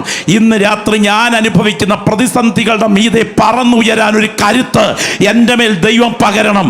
മറ്റുള്ളവരോട് പങ്കുവെക്കാൻ കഴിയാത്ത മനസ്സിൻ്റെ വേദനകൾ വിങ്ങലോടെ ഏറ്റെടുത്തുകൊണ്ട് ഇന്നത്തെ ആരാധനയിൽ ഇരിക്കുന്ന പ്രിയപ്പെട്ടവരോട് ദൈവത്തിന് ആത്മാവ് പറയുന്നു, നിന്റെ കഷ്ടകാലം നിനക്ക് തിന്മയായി തോന്നിയാലും നിന്റെ കഷ്ടകാലം നിന്നിൽ ദൈവത്തിന് നല്ല കാലമാണ് എന്ന് തിരിച്ചറിയുന്ന ദൈവമക്കൾ പറയണം, എൻ്റെ കഷ്ടകാലത്തിൻ്റെ പുറകിൽ ഞാൻ സേവിക്കുന്ന ദൈവത്തിൻ്റെ കരം ചലിച്ചുകൊണ്ടിരിക്കുകയാണ്. ഞാൻ ഒരിക്കൽ കൂടെ ആത്മാവിൽ നിയോഗിച്ച് പറയട്ടെ, നിന്റെ കഷ്ടകാലം നിന്നിൽ ദൈവത്തിന് നല്ല കാലം, നിന്റെ നല്ല കാലം നിന്നിൽ ദൈവത്തിന് കഷ്ടകാലം. സ്തോത്രം. മനസ്സിലായി? എത്ര ദൈവമക്കളുണ്ട്? കരമൊന്ന് ഉയർത്തി സ്തോത്രം പറയാമോ? ഹല്ലേലൂയ. നമുക്കറിയാം, വിശുദ്ധ വേദപുസ്തകത്തിൽ ശക്തനായ പഴയ നിയമത്തിലെ മധുരഗായകനായ ദാവീദിന്റെ ജീവിതത്തിലെ ദൈവത്തിനുള്ള നല്ല കാലം മാളത്തിൽ പാർത്ത കാലമായിരുന്നോ മാളികയിൽ പാർത്ത കാലമായിരുന്നോ? നിങ്ങൾ തന്നെ ഉത്തരം പറ. ദൈവത്തിന് സ്തോത്രം. ദാവീദിന്റെ ജീവിതത്തിലെ ദൈവത്തിനുള്ള നല്ല കാലം മാളത്തിൽ കഴിഞ്ഞ കാലമായിരുന്നോ മാളികയിൽ കഴിഞ്ഞ കാലമായിരുന്നോ? സ്തോത്രം. നിങ്ങൾക്ക് എല്ലാവർക്കും അറിയാം മാളത്തിൽ പാർത്ത കാലത്തെ ആത്മീയത എന്താ? പ്രാർത്ഥനയുടെ അന്തരീക്ഷം. ഞാൻ കാലത്തും ഉച്ചയ്ക്കും വൈകിട്ടും എൻ്റെ സങ്കടം ബോധിപ്പിച്ച് കരയും.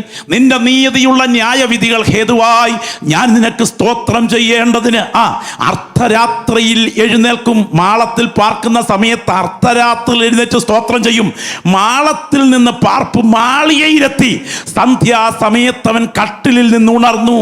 ബത്ശേബയുടെ കുളിക്കടവിലേക്ക് കണ്ണുപോകുന്ന പശ്ചാത്തലം ഒരുക്കപ്പെട്ടപ്പോ പുള്ളി എഴുന്നേറ്റത് സന്ധ്യയിലാണ്. അങ്ങനെയാണെങ്കിൽ പകല് മുഴുവൻ ഉറക്കമായിരുന്നു.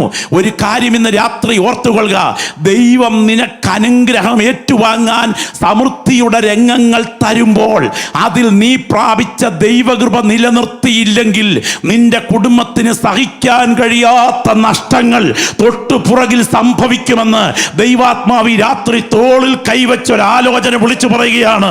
എൻ്റെ സമൃദ്ധിയുടെ കാലത്തും എൻ്റെ കഷ്ടതയുടെ കാലത്തും എൻ്റെ ദൈവത്തിൻ്റെ ആരാധനയ്ക്ക് നടുവിൽ നിന്ന് ഞാൻ 1 ഇഞ്ച് മാറുകയില്ലെന്ന് അകം തിളച്ചുകൊണ്ട് പറയാൻ ധൈര്യമുള്ളൊരു ദൈവപൈതൽ ഇവിടെ ഉണ്ടെങ്കിൽ ഈ രാത്രി നീ ധന്യനാണ്. ഓർത്തുകൊള്ളുക, നിന്റെ ആത്മീയതയെ തകർത്ത്, നിന്റെ ദർശനത്തെ മുടിച്ച്, നിന്റെ ആരാധനയെ മന്ദീഭവിപ്പിച്ച്, നിന്റെ കാഴ്ചപ്പാടുകളെ മങ്ങിപ്പിച്ച്, നിന്റെ കാഴ്ചകളെ ബന്ധിച്ച് ഇരുട്ടിന്റെ ശക്തികൾ ആധിപത്യം പുലർത്താൻ നിന്റെ സമൃദ്ധിയുടെ കാലം ഉപയോഗിക്കരുത്. ഈ രാത്രി ഓർക്കുക, ഏത് പരിശോധനയ്ക്ക് നടുവിലും ഞാൻ എൻ്റെ ദൈവത്തെ ആരാധിക്കുമെന്ന് പറയാൻ പ്രാഗൽഭ്യം വേണമെങ്കിൽ നിന്റെ കഷ്ടതയുടെ നടുവിൽ നിന്റെ കാഴ്ചപ്പാട് സമൃദ്ധിയിലേക്ക് മാറുമ്പോൾ മാറരുത്. ഞാൻ പറയട്ടെ, സ്റ്റാൻലി ജോൺസനെ നിങ്ങൾക്കറിയാം. അദ്ദേഹം ഒരിക്കൽ പറഞ്ഞു, എൻ്റെ ജീവിതത്തിൽ ഞാൻ വലിയൊരു കുരിശ് സഹിച്ചുകൊണ്ടിരുന്നു. ആ കുരിശ് അസാധാരണമായ വേദന ഉളവാക്കി. അടുത്തയിടെ ആ കുരിശ് ദൈവം എന്നിൽ നിന്ന് മാറ്റിയതോടുകൂടെ ഞാൻ ബലഹീനനായി. ഇപ്പോൾ എനിക്ക് മനസ്സിലായി, ഞാൻ അന്ന് അനുഭവിച്ച പരിശോധനകളാണ് എൻ്റെ ഈ ബലത്തിന് കാരണമെന്ന്. ഇപ്പോൾ ഞാൻ ദൈവത്തോട് പ്രാർത്ഥിക്കുന്നു, ദൈവമേ, സഹിക്കാൻ കഴിയുന്നതും ആത്മാവിൽ എന്നെ ബലപ്പെടുത്തുന്നതുമായ ഒരു കുരിശ് അവിടുന്ന് എനിക്ക് അനുവദിക്കണമേ എന്ന്. ഇന്ന് രാത്രി വചനം കേട്ടുകൊണ്ടിരിക്കുന്ന ദൈവപൈതലേ, നിന്റെ ജീവിതത്തിൽ നീ അനുഭവിച്ച കഷ്ടതയുടെ കാലം നിന്നിൽ ദൈവത്തിന് നല്ല കാലമായി വെളിപ്പെടുകയും നിനക്ക് ദൈവം അനുവദിച്ച നന്മയുടെ കാലം ദൈവത്തിന് നിന്നിൽ കഷ്ടകാലമായി മാറുകയും ചെയ്താൽ, കൈപ്പോടെ കരയുന്ന ചില കറുത്ത ദിവസങ്ങൾ നിന്നെ നോക്കി കാത്തിരിപ്പുണ്ട്. എന്നാൽ അതിന് നടുവിൽ ആത്മാവിൽ പറയാം, എൻ്റെ ശോധനയുടെ കാലത്ത് എൻ്റെ മേൽ വ്യാപരിക്കുന്ന ദൈവകൃപ എൻ്റെ സമൃദ്ധിയുടെ കാലത്ത് നിലനിർത്തത്തക്ക വിധം ദൈവശക്തി എൻ്റെ മേൽ വ്യാപരിക്കണമേ എന്ന്. ദൈവത്തിന് സ്തോത്രം. ഭക്തന്മാരുടെ ജീവിതത്തിലേക്ക് നമുക്കൊരു ഓട്ടപ്രദക്ഷിണം കടന്നു പോകാം. തിരുവഴുത്തിലേക്ക് നമുക്കൊന്ന് വേഗം വന്നാൽ, അനുഗ്രഹീതരായ കർത്തൃദാസന്മാർ ചിലർ കണ്ണുനീരോടെ പറഞ്ഞ വാക്കുകൾ ഞാൻ നിങ്ങളുടെ മുൻപിലേക്ക് ഒന്ന് എടുത്തു വെച്ച് എൻ്റെ വാക്കുകൾ ഉപസംഹരിക്കാനായി ഞാൻ താല്പര്യപ്പെടുകയാണ്. വളരെ പ്രാർത്ഥനാപൂർവം നിങ്ങൾ ശ്രദ്ധിക്കണം. 55-ാം സങ്കീർത്തനത്തിൻ്റെ 6-ാമത്തെ വാക്യം എല്ലാവരും കൂടെ ശ്രദ്ധയോടെ വായിക്കണം. 55-ാം സങ്കീർത്തനത്തിൻ്റെ 6-ാമത്തെ വാക്യം വായിച്ചാട്ടെ.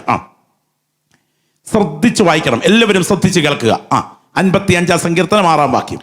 പ്രാവിനുള്ളതുപോലെ എനിക്ക് ചിറകുണ്ടായിരുന്നുവെങ്കിൽ എന്നാൽ ഞാൻ പറന്നുപോയി വിശ്രമിക്കുമായിരുന്നു എന്ന് ദൈവത്തിന് സ്തോത്രം. കണ്ടോ, ഒരു ദൈവദാസൻ പറയുകയാ, അയ്യോ, എൻ്റെ ജനത്തെ വിട്ടു പോയി കളയേണ്ടതിന് വഴിയാത്രക്കാർക്കുള്ളൊരു സത്രം എനിക്ക് കിട്ടിയിരുന്നെങ്കിൽ കൊള്ളായിരുന്നു. ദൈവത്തിന്റെ ദാസൻ മോശ പറയുകയാ, എന്താ പറഞ്ഞേ? സ്തോത്രം, എന്നെ കൊന്നു കളയണമേ, എൻ്റെ അരിഷ്ടത ഞാൻ ഓർക്കരുതേ. ഈ കർത്തൃദാസൻ ദാവീദ് ഒരു പ്രതിസന്ധിക്ക് നടുവിൽ എത്തിക്കഴിഞ്ഞിരിക്കുകയാണ്. അബ്ശാലോമിന്റെ എതിർപ്പ് പ്രബലമായി. താൻ ഏറ്റവും സ്നേഹിച്ച തന്റെ വിശ്വസ്ത മന്ത്രിയായ അഹീതോഫേൽ കൂറുമാറിക്കഴിഞ്ഞു. ഹൂശായിയുടെ നില എന്താണെന്ന് അറിയാൻ വയ്യാത്ത സ്ഥിതി വന്നു. തനിക്കെതിരെ കൂട്ടുകെട്ടോടെ ഒരു കൊടുങ്കാറ്റ് പോലെ തൻ്റെ മകന്റെ നേതൃത്വത്തിൽ ആളുകൾ അടുക്കുക. മനസ്സ് വല്ലാതെ തകർന്നു. മനസ്സ് തകരുന്ന സമയം ആളുകൾ സാധാരണ എന്താ ചെയ്യുക? ശരിക്കും പറഞ്ഞാൽ ഈ സമയത്ത് പല തലത്തിലേക്ക് ആളുകൾ പോകും. ഒന്നാമത്, ആളുകൾ ഡിപ്രഷൻ മൂഡിലേക്ക് പോകും. ഒന്നിലും ഒരു ഉത്സാഹമില്ല. ജീവിതത്തിൽ സംഭവിച്ച പ്രതിസന്ധികളെ കുറിച്ച് മാത്രം ഓർത്തുകൊണ്ട് കട്ടിലിൽ എപ്പോഴും കയറിക്കിടന്ന് നിശബ്ദതയോടെ നെടുവീർപ്പിടുന്ന ഒരു പറ്റം ആളുകൾ. ചില ആളുകൾ മദ്യത്തിലേക്ക് ആശ്രയിക്കും. നമുക്കറിയാം, കേരളത്തിൽ ഏറ്റവും കൂടുതൽ മദ്യം വിൽക്കുന്ന ഒരു സംസ്ഥാനമാണ്. 1.5 കോടിയിലധികം ആളുകൾ മദ്യം സ്ഥിരമായി ഉപയോഗിക്കുന്നു എന്ന് നമ്മൾ കേൾക്കുമ്പോൾ, ഒരിക്കൽ മദ്യക്കുപ്പി വെച്ചുകൊണ്ടൊരു കുടിയൻ പറഞ്ഞ കാര്യം ഞാൻ കേട്ടു. കുടിയൻ ഈ മദ്യക്കുപ്പിയോട് പറയുക, മദ്യമേ, നീ എൻ്റെ ജീവൻ എടുക്കും എന്നെനിക്ക് നന്നായിട്ടറിയാം. എനിക്ക് നിന്നോട് വെറുപ്പാണ്. എന്നിട്ട് കുപ്പിയെ കെട്ടിപ്പിടിച്ചുകൊണ്ട് പറഞ്ഞു, എന്നാൽ നീ ഇല്ലാതെ 1 മണിക്കൂർ പോകാൻ എന്നെ കൊണ്ട് പറ്റില്ല. ഇന്ന് രാത്രി പറയട്ടെ, എന്താ ഇതിൻ്റെ പുറയിലെ കാരണം? മനസ്സ് നിരാശപ്പെടുമ്പോൾ മദ്യത്തിൽ അഭയം തേടുന്നു. ഞാൻ ചോദിക്കട്ടെ, സ്വന്തം കുടുംബത്തിൽ ലഭിച്ചിരിക്കുന്ന സാഹചര്യങ്ങൾക്ക് നടുവിൽ തകരുന്ന സഹോദരിമാർ, ജീവിതത്തിലെ വേദനകൾക്ക് നടുവിൽ ഉത്തരവാദിത്തങ്ങൾ ഏറ്റെടുത്ത് മക്കളെ വളർത്തിയിട്ട് കുഞ്ഞുങ്ങളിൽ നിന്നും അനുഭവിക്കുന്ന തീവ്രവേദനകൾ, ഇതിന് നടുവിൽ മറ്റുള്ളവർ കാണുമ്പോൾ സന്തോഷം അഭിനയിച്ചാലും പലരുടെയും കുടുംബജീവിതം ഉൾപ്പെടെ അഭിനയമാ. ഞാൻ ഓർക്കുന്നുണ്ട്, പ്രാർത്ഥനാ സംഘത്തിന് ഒരു സഹോദരി അയച്ച കത്ത്. ആ സഹോദരി ഇങ്ങനെ പറഞ്ഞു, പാസ്റ്ററെ, തറവാടിത്തവും പ്രതാപവും കുടുംബവക ആനയും ഒക്കെയുള്ള ഈ വീട്ടിലോട്ടാണ് വർഷങ്ങൾക്ക് പുറകിൽ എന്നെ വിവാഹം കഴിപ്പിച്ചയച്ചത്. ഞാൻ വിചാരിച്ചു എൻ്റെ ഭർത്താവിന് ഞാൻ മാത്രമേ സ്നേഹിക്കുന്നവളായിട്ടുള്ളായിരിക്കും. 3 കുഞ്ഞുങ്ങൾക്ക് ജന്മം കൊടുത്തു കഴിഞ്ഞപ്പോഴാണ് പാസ്റ്ററെ അറിഞ്ഞത് പല കാര്യങ്ങളും. സഹിക്കാൻ വയ്യായിരുന്നു. റാന്നിയിലെ പമ്പയാറിന്റെ തീരത്തുള്ള ഒരു പ്രബല തറവാട്ടിലെ പണവും പ്രതാപവും പത്രാസമുള്ളൊരു വീട്ടിലെ സഹോദരി പ്രാർത്ഥനാ സംഘത്തിന് കുറിക്കുക, തീരുമാനിച്ചു, ഇല്ല, ഇനിയും ജീവിക്കുന്നില്ല, ആത്മഹത്യ. ആ 3 പെൺകുഞ്ഞുങ്ങളെ, 6ഉം 8ഉം 4 വയസ്സ് പ്രായമുള്ള 3 പെൺകുഞ്ഞുങ്ങളെ കട്ടിലിൽ ഉറക്കിക്കിടത്തിയിട്ട് രാത്രി 2-നും 3-നും ഇടയിലുള്ള സമയം പകൽ കണ്ടുവച്ച ഒരു കയത്തിലേക്ക് ഓടി ആത്മഹത്യ ചെയ്യാൻ വീടിന്റെ പിൻപിലെ ആറ്റിലേക്ക് പോകാൻ അവൾ സജ്ജമാകുക. നിഷ്കളങ്കമായ മുഖത്ത് മാറി മാറി ഉമ്മ കൊടുത്തതിന് ശേഷം അവൾ കതക് തുറന്ന് പുറത്തിറങ്ങി ഒരു ഭ്രാന്തിയെപ്പോലെ പമ്പയാറിന്റെ കടവിൽ കയത്തിന്റെ ഭാഗത്തേക്ക് ഓടി.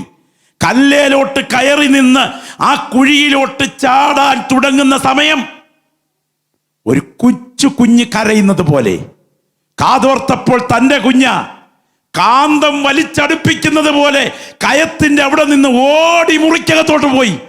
അവിടെ ചെന്ന് 3 കുഞ്ഞുങ്ങളെയും വാരിപ്പിടിച്ചുകൊണ്ട് അവൾ പറയുക, മക്കളെ, ഇനി ഈ അമ്മ മരിക്കില്ല കേട്ടോ.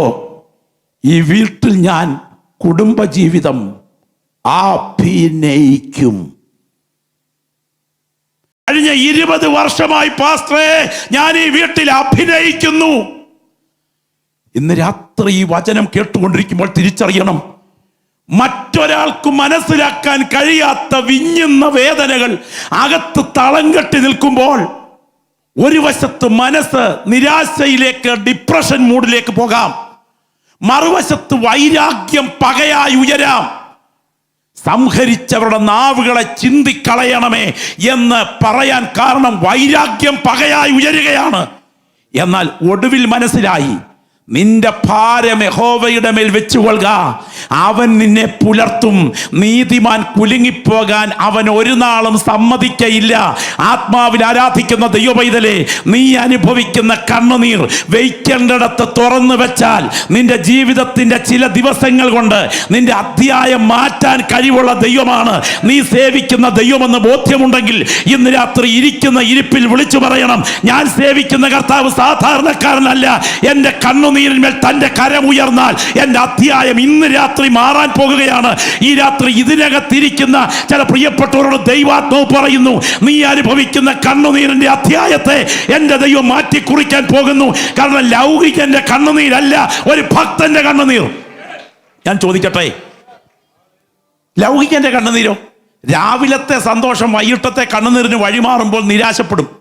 നമുക്കറിയാം, അമേരിക്കയുടെ കുറ്റാന്വേഷണ ചരിത്രത്തിലെ ഏറ്റവും വലിയ ഒരു സംഭവമാണ് കെന്നഡി വധം. നിങ്ങൾ കെന്നഡി വധത്തെ കുറിച്ച് പഠിച്ചിട്ടുണ്ടാകും.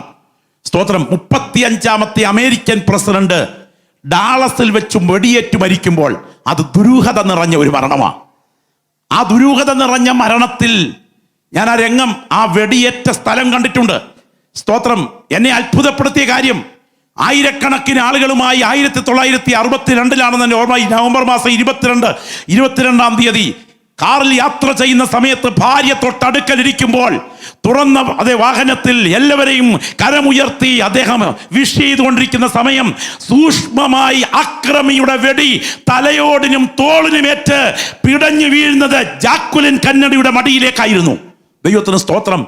ആ വിഷയത്തിൽ എന്താ അത്ഭുതമെന്ന് ചോദിച്ചാൽ, ഇദ്ദേഹത്തെ വെടിവെച്ചയാളിനെ പിടിച്ച് വിസ്താര സദസ്സിലേക്ക് കൊണ്ടുപോയിക്കൊണ്ടിരിക്കുമ്പോൾ അദ്ദേഹത്തെ വെടിവെച്ച് കൊന്നു. ആ വെടിവെച്ച് കൊന്നയാളിനെ ജയിലറയിൽ കിടത്തി അടുത്ത വിസ്താരം നടന്നുകൊണ്ടിരിക്കുമ്പോൾ ജയിലറയ്ക്കകത്ത് വെച്ച് ആ കുറ്റവാളിയെ വിഷം കൊടുത്തു വന്നു. അങ്ങനെ കൊലയ്ക്ക് കൊല കൊണ്ട് ഉത്തരം പറഞ്ഞ് കൊലയുടെ പുറകിൽ പരമ്പരാഗതമായി ചെയിനായി കൊലയരങ്ങേറിയ കെന്നഡി വധം. ഞാൻ അത് പറയാനല്ല വന്നേ. അന്ന് രാവിലെ ഈ കെന്നഡി വെടിയേറ്റ് 12:30 മരിക്കുന്നു. അന്ന് രാവിലെ 7 മണിക്ക് ജാക്വലിൻ കെന്നഡിയെ പത്രപ്രവർത്തകർ കണ്ടു. എന്നിട്ട് ചോദിച്ചു, ജീവിതത്തെക്കുറിച്ച് എന്തുണ്ട് അഭിപ്രായം? ഉടനെ ജാക്വലിൻ കെന്നഡി പറഞ്ഞ മറുപടി കേൾക്കണോ? 35ാമത്തെ പ്രഥമ വനിത പറഞ്ഞ മറുപടി കേൾക്കണോ? ഈ ഭൂമിയിൽ ഉള്ളതിൽ വെച്ച് ഏറ്റവും ഭാഗ്യശാലി ഞാനാണ്. നിങ്ങൾക്കറിയാമോ, വെടിയേറ്റു മരിച്ച അന്ന് വൈകിട്ട് 4 മണിക്ക് ഇതേ പത്രപ്രവർത്തകർ ജാക്വലിൻ കെന്നഡിയെ കണ്ടു. ചോദിച്ചപ്പോൾ പറഞ്ഞ മറുപടി ഇതാണ്, ഭൂമിയിൽ ജീവിച്ചിരിക്കുന്നവരിൽ വെച്ച് ഏറ്റവും ദൗർഭാഗ്യവതി ഞാനാണ്.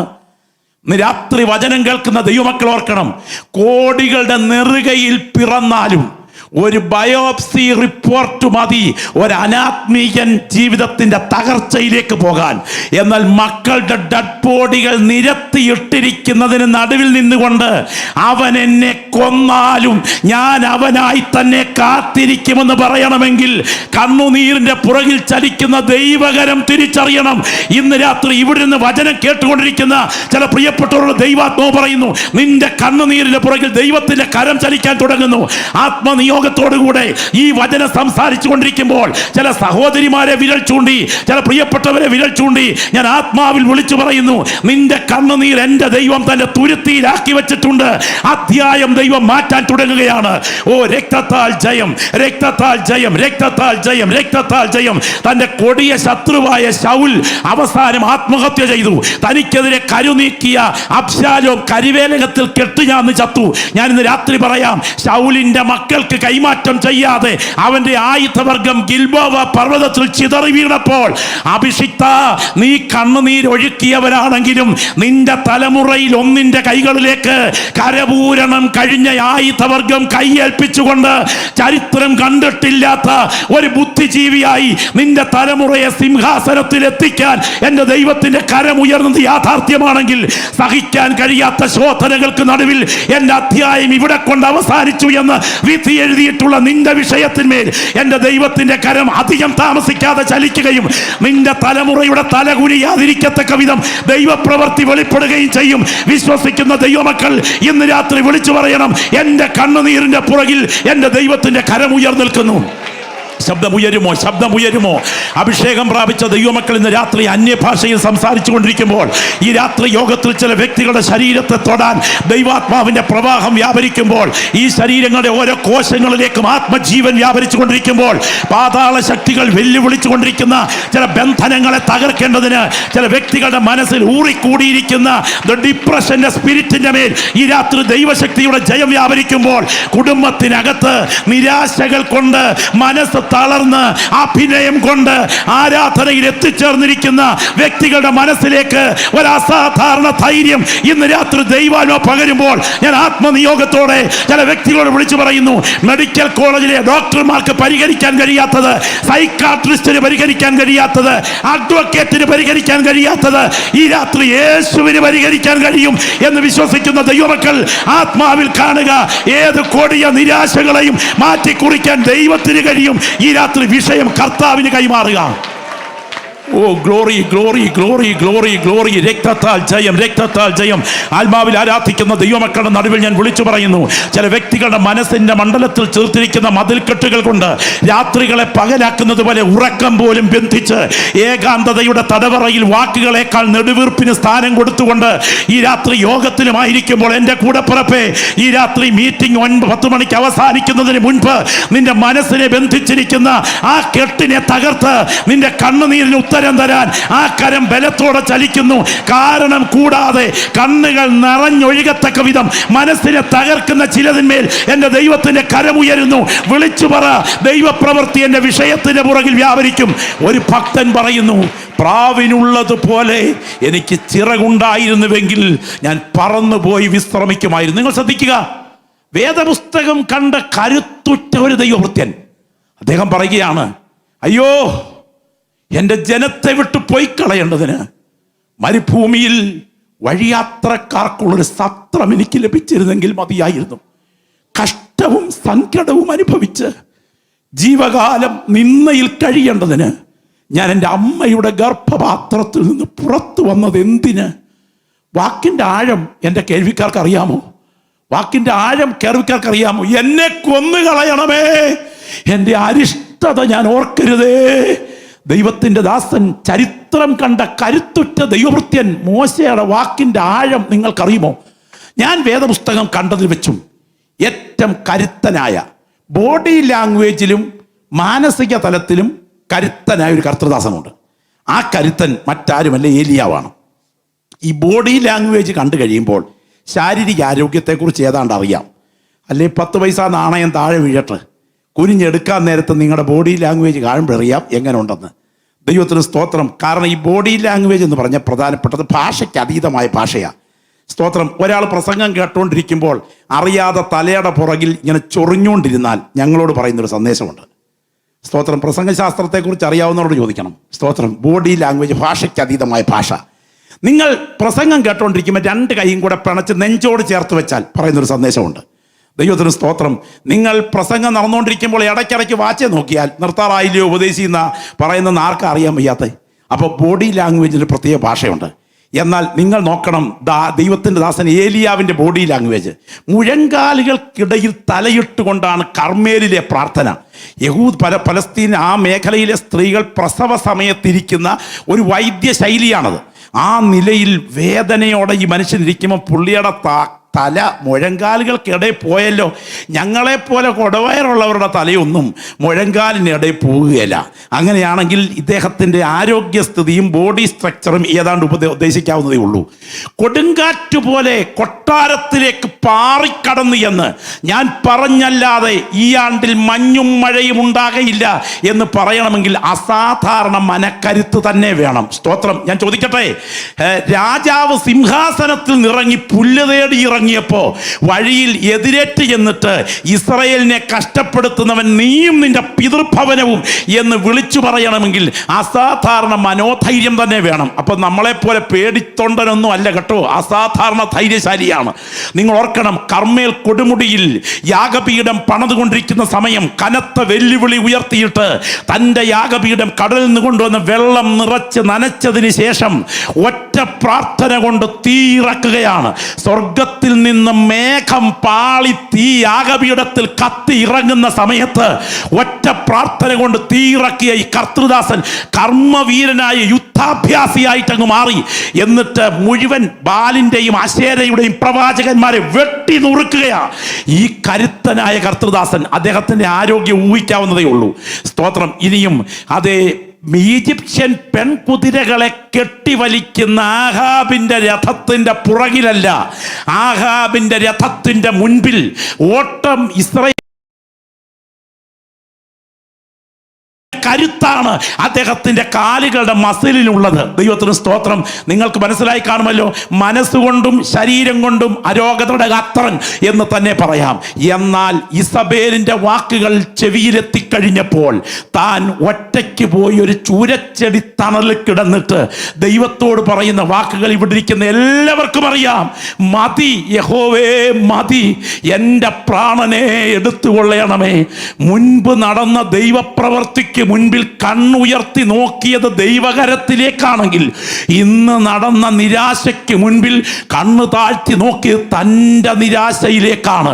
ഈ ദൂത് ഇന്ന് രാത്രി കേട്ടുകൊണ്ടിരിക്കുമ്പോൾ തന്നെ കുറിച്ചുള്ള ദൈവത്തിൻ്റെ പദ്ധതികൾ തിരിച്ചറിയാതെ ജീവിത സാഹചര്യങ്ങളുടെ വേദനകൾ ഉടക്കി വലിക്കുമ്പോൾ നിരാശ പുലമ്പുന്ന ചില പ്രിയപ്പെട്ടവരോട് തോളിൽ കൈവച്ച് ദൈവത്തിൻ്റെ ആത്മാവ് ഈ ശുശ്രൂഷയ്ക്ക് നടുവിലിരിക്കുന്ന കർത്തൃദാസന്മാരോട് ആലോചന വിളിച്ചു പറയുന്നു.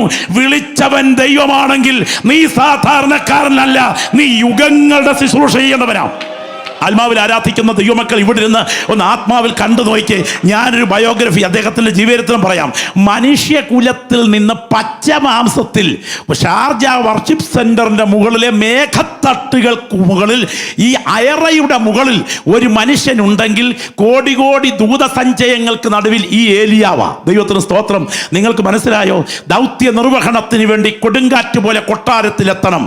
ദൗത്യ നിർവഹണത്തിന്റെ ഭാഗമായി കെരീത്തിൽ കാക്കച്ചുണ്ടിൽ നിന്ന് കഴിക്കണം. ഒടുവിൽ സരേപ്തയിലെത്തണം. ദൈവപ്രവൃത്തി പൂർണ്ണമാകുന്ന സമയം വരുമ്പോൾ ദൈവത്തിന് സ്തോത്രം, അഗ്നി അശ്വത്തേരികൾ താഴേക്ക് ലിറ്ററലായി ഇറങ്ങി വരുമ്പോൾ ഏലിശ എന്ന സഹപ്രവർത്തകൻ നോക്കി നിൽക്കെ ഈ അഗ്നി അശ്വത്തേരിലോട്ട് ഈ കർത്തൃദാസൻ പച്ചമാംസത്തിൽ കയറിയിരിക്കണം. എന്നിട്ട് മേഘപാളികളെ കീറി മുറിച്ച് മഹത്വ പർദീസയിലേക്ക് അവൻ മുകളിലോട്ട് കയറിപ്പോകണം.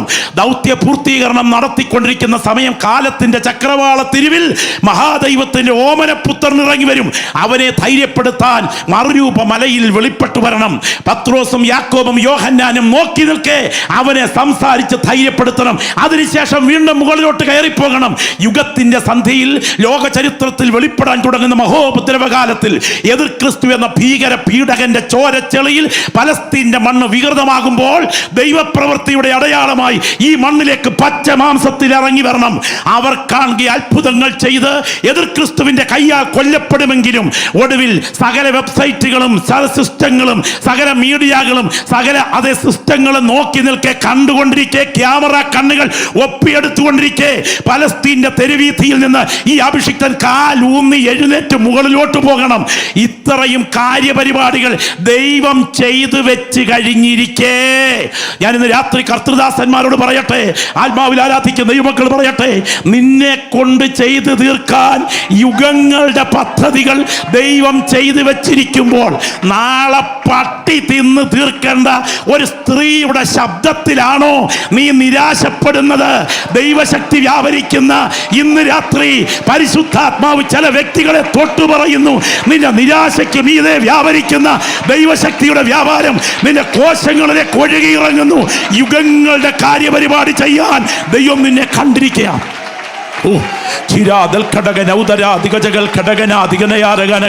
ആത്മാവിൽ ആരാധിക്കുന്ന ദൈവമക്കളുടെ നാവിൽ പ്രാർത്ഥനയുടെ ശബ്ദം ഉയരട്ടെ.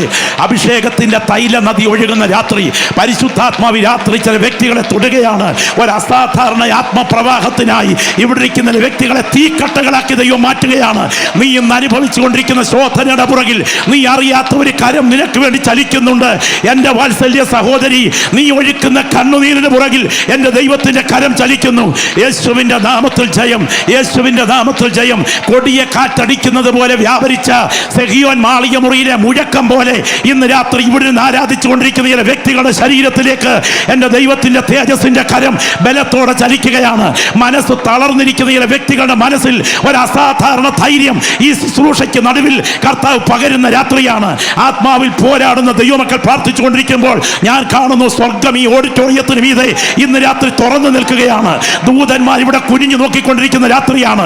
ഇരിക്കുന്നത് ഷാർജ വർഷിപ്പ് സെന്ററിലെ കസേരയിൽ കർത്തൃദാസന്മാരുടെ ഇടത്താണെങ്കിലും വലത്താണെങ്കിലും ഇരിക്കുന്നത് യോഗത്തിന് നടുവിലാണെങ്കിലും ആത്മനിയോഗത്തോടെ ഞാൻ പറയുന്നു, പ്രപഞ്ച ചക്രവർത്തിയോട് ആശയവിനിമയം ചെയ്യുവാൻ ആത്മാവിന്റെ ബലം പ്രാപിച്ച ചില പ്രിയപ്പെട്ടവരുടെ നാവുകൾ ഈ രാത്രി യോഗത്തിൽ ചലിച്ചുകൊണ്ടിരിക്കുകയാണ്. പ്രകൃതി ശക്തികളെ വെല്ലുവിളിക്കാൻ ആത്മാവിൽ അധികാരമുള്ള അഭിഷിക്തന്മാർ. രക്തത്താൽ ജയം, രക്തത്താൽ ജയം. പൈശാചിക കോട്ടകളെ തകർക്കാൻ ദൈവ കൃപ തകർന്ന ദൈവത്തിന്റെ ദാസന്മാർ ഇന്ന് രാത്രി ആരാധിച്ചു കൊണ്ടിരിക്കുമ്പോൾ ദൈവാത്മാവ് പറയുന്നു, ഒരു അസാധാരണ മനോധൈര്യം നിന്റെ ശരീരത്തിന്മേൽ ആത്മമണ്ഡലത്തിൽ കത്തിയിറങ്ങുന്നു. Glory, hallelujah. ശബ്ദമുയരട്ടെ, ശബ്ദമുയരട്ടെ. ആ രണ്ട് കരങ്ങളും ഒന്ന് ഉയർത്തിപ്പിടിച്ച്, രണ്ട് കരങ്ങളൊന്ന് ഉയർത്തിപ്പിടിച്ച് ശാന്തമായി ഒന്ന് എഴുന്നേറ്റ്. ഹല്ലേലൂയ.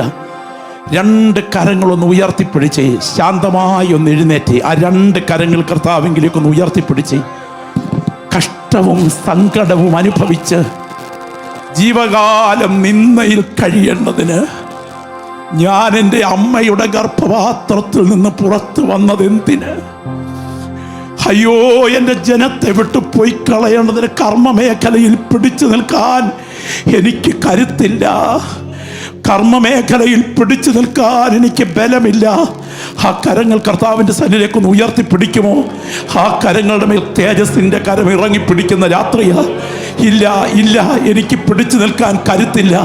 നിന്നെ പോലെ തന്നെ ഗതസമനയിലെ പ്രാണവേദനയിൽ കർത്താവും പ്രാർത്ഥിച്ചില്ലേ?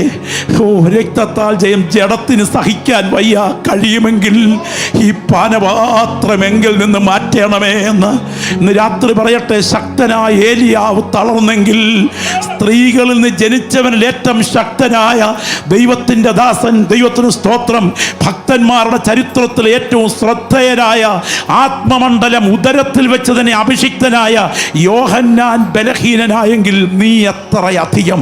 എന്നാൽ ആ കരങ്ങൾ ഉയർത്തിപ്പിടിച്ചുകൊണ്ടൊന്ന് പാടണം. ഒരു നാളും എന്നെ ഉപേക്ഷിക്കയില്ലെന്ന് പരമാർത്ഥമായവൻ ചൊല്ലിയിട്ടുണ്ട്. ചെങ്കടൽ തീരത്ത് മോശയിൻ കണ്ണുനീർ കണ്ടവൻ എന്നോട് കൂടെയുണ്ട്. ദൈവത്തിന് സ്തോത്രം. എന്തെല്ലാം വന്നാലും കർത്താവിൻ പിന്നാലെ സന്തോഷമായി ഞാൻ യാത്ര ചെയ്യും. ഇന്ന് രാത്രി ഇവിടെ ഇരിക്കുന്ന പ്രിയപ്പെട്ടവരിൽ ചിലരോട് ആത്മനിയോഗത്തോടെ ഞാനൊരു ചോദ്യം ചോദിക്കുന്നു. കാൽവറിയിലെ യാഗമാണോ ഏദനിലെ പാപമാണോ ആദ്യം ദൈവം പ്ലാൻ ചെയ്തത്? കാൽവറിയിലെ യാഗമാണോ ഏദനിലെ പാപമാണോ ദൈവത്തിന്റെ കണ്ണുകൾ കൊണ്ട് കണ്ടത്?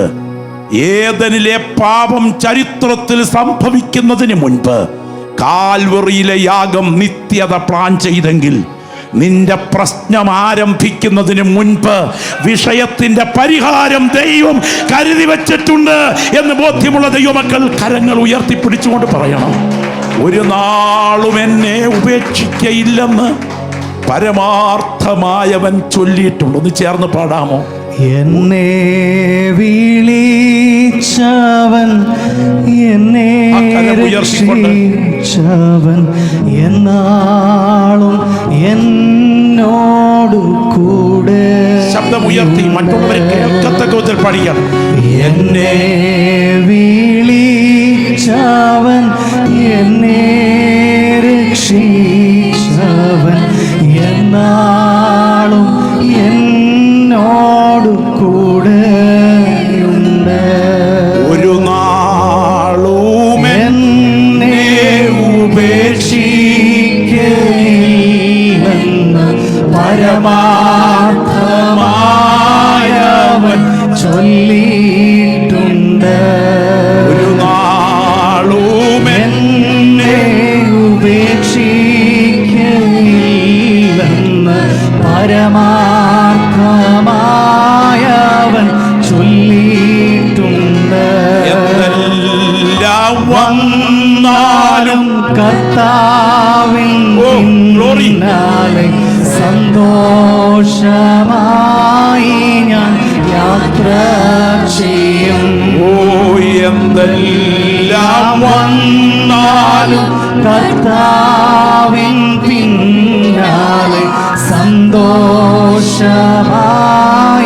ഞാൻ യാത്ര ചെയ്യും. കടൽ തീരത്തു മോശയിൻ കണ്ണുനീർ കണ്ടവൻ എന്നോട് കൂടെയുണ്ട്.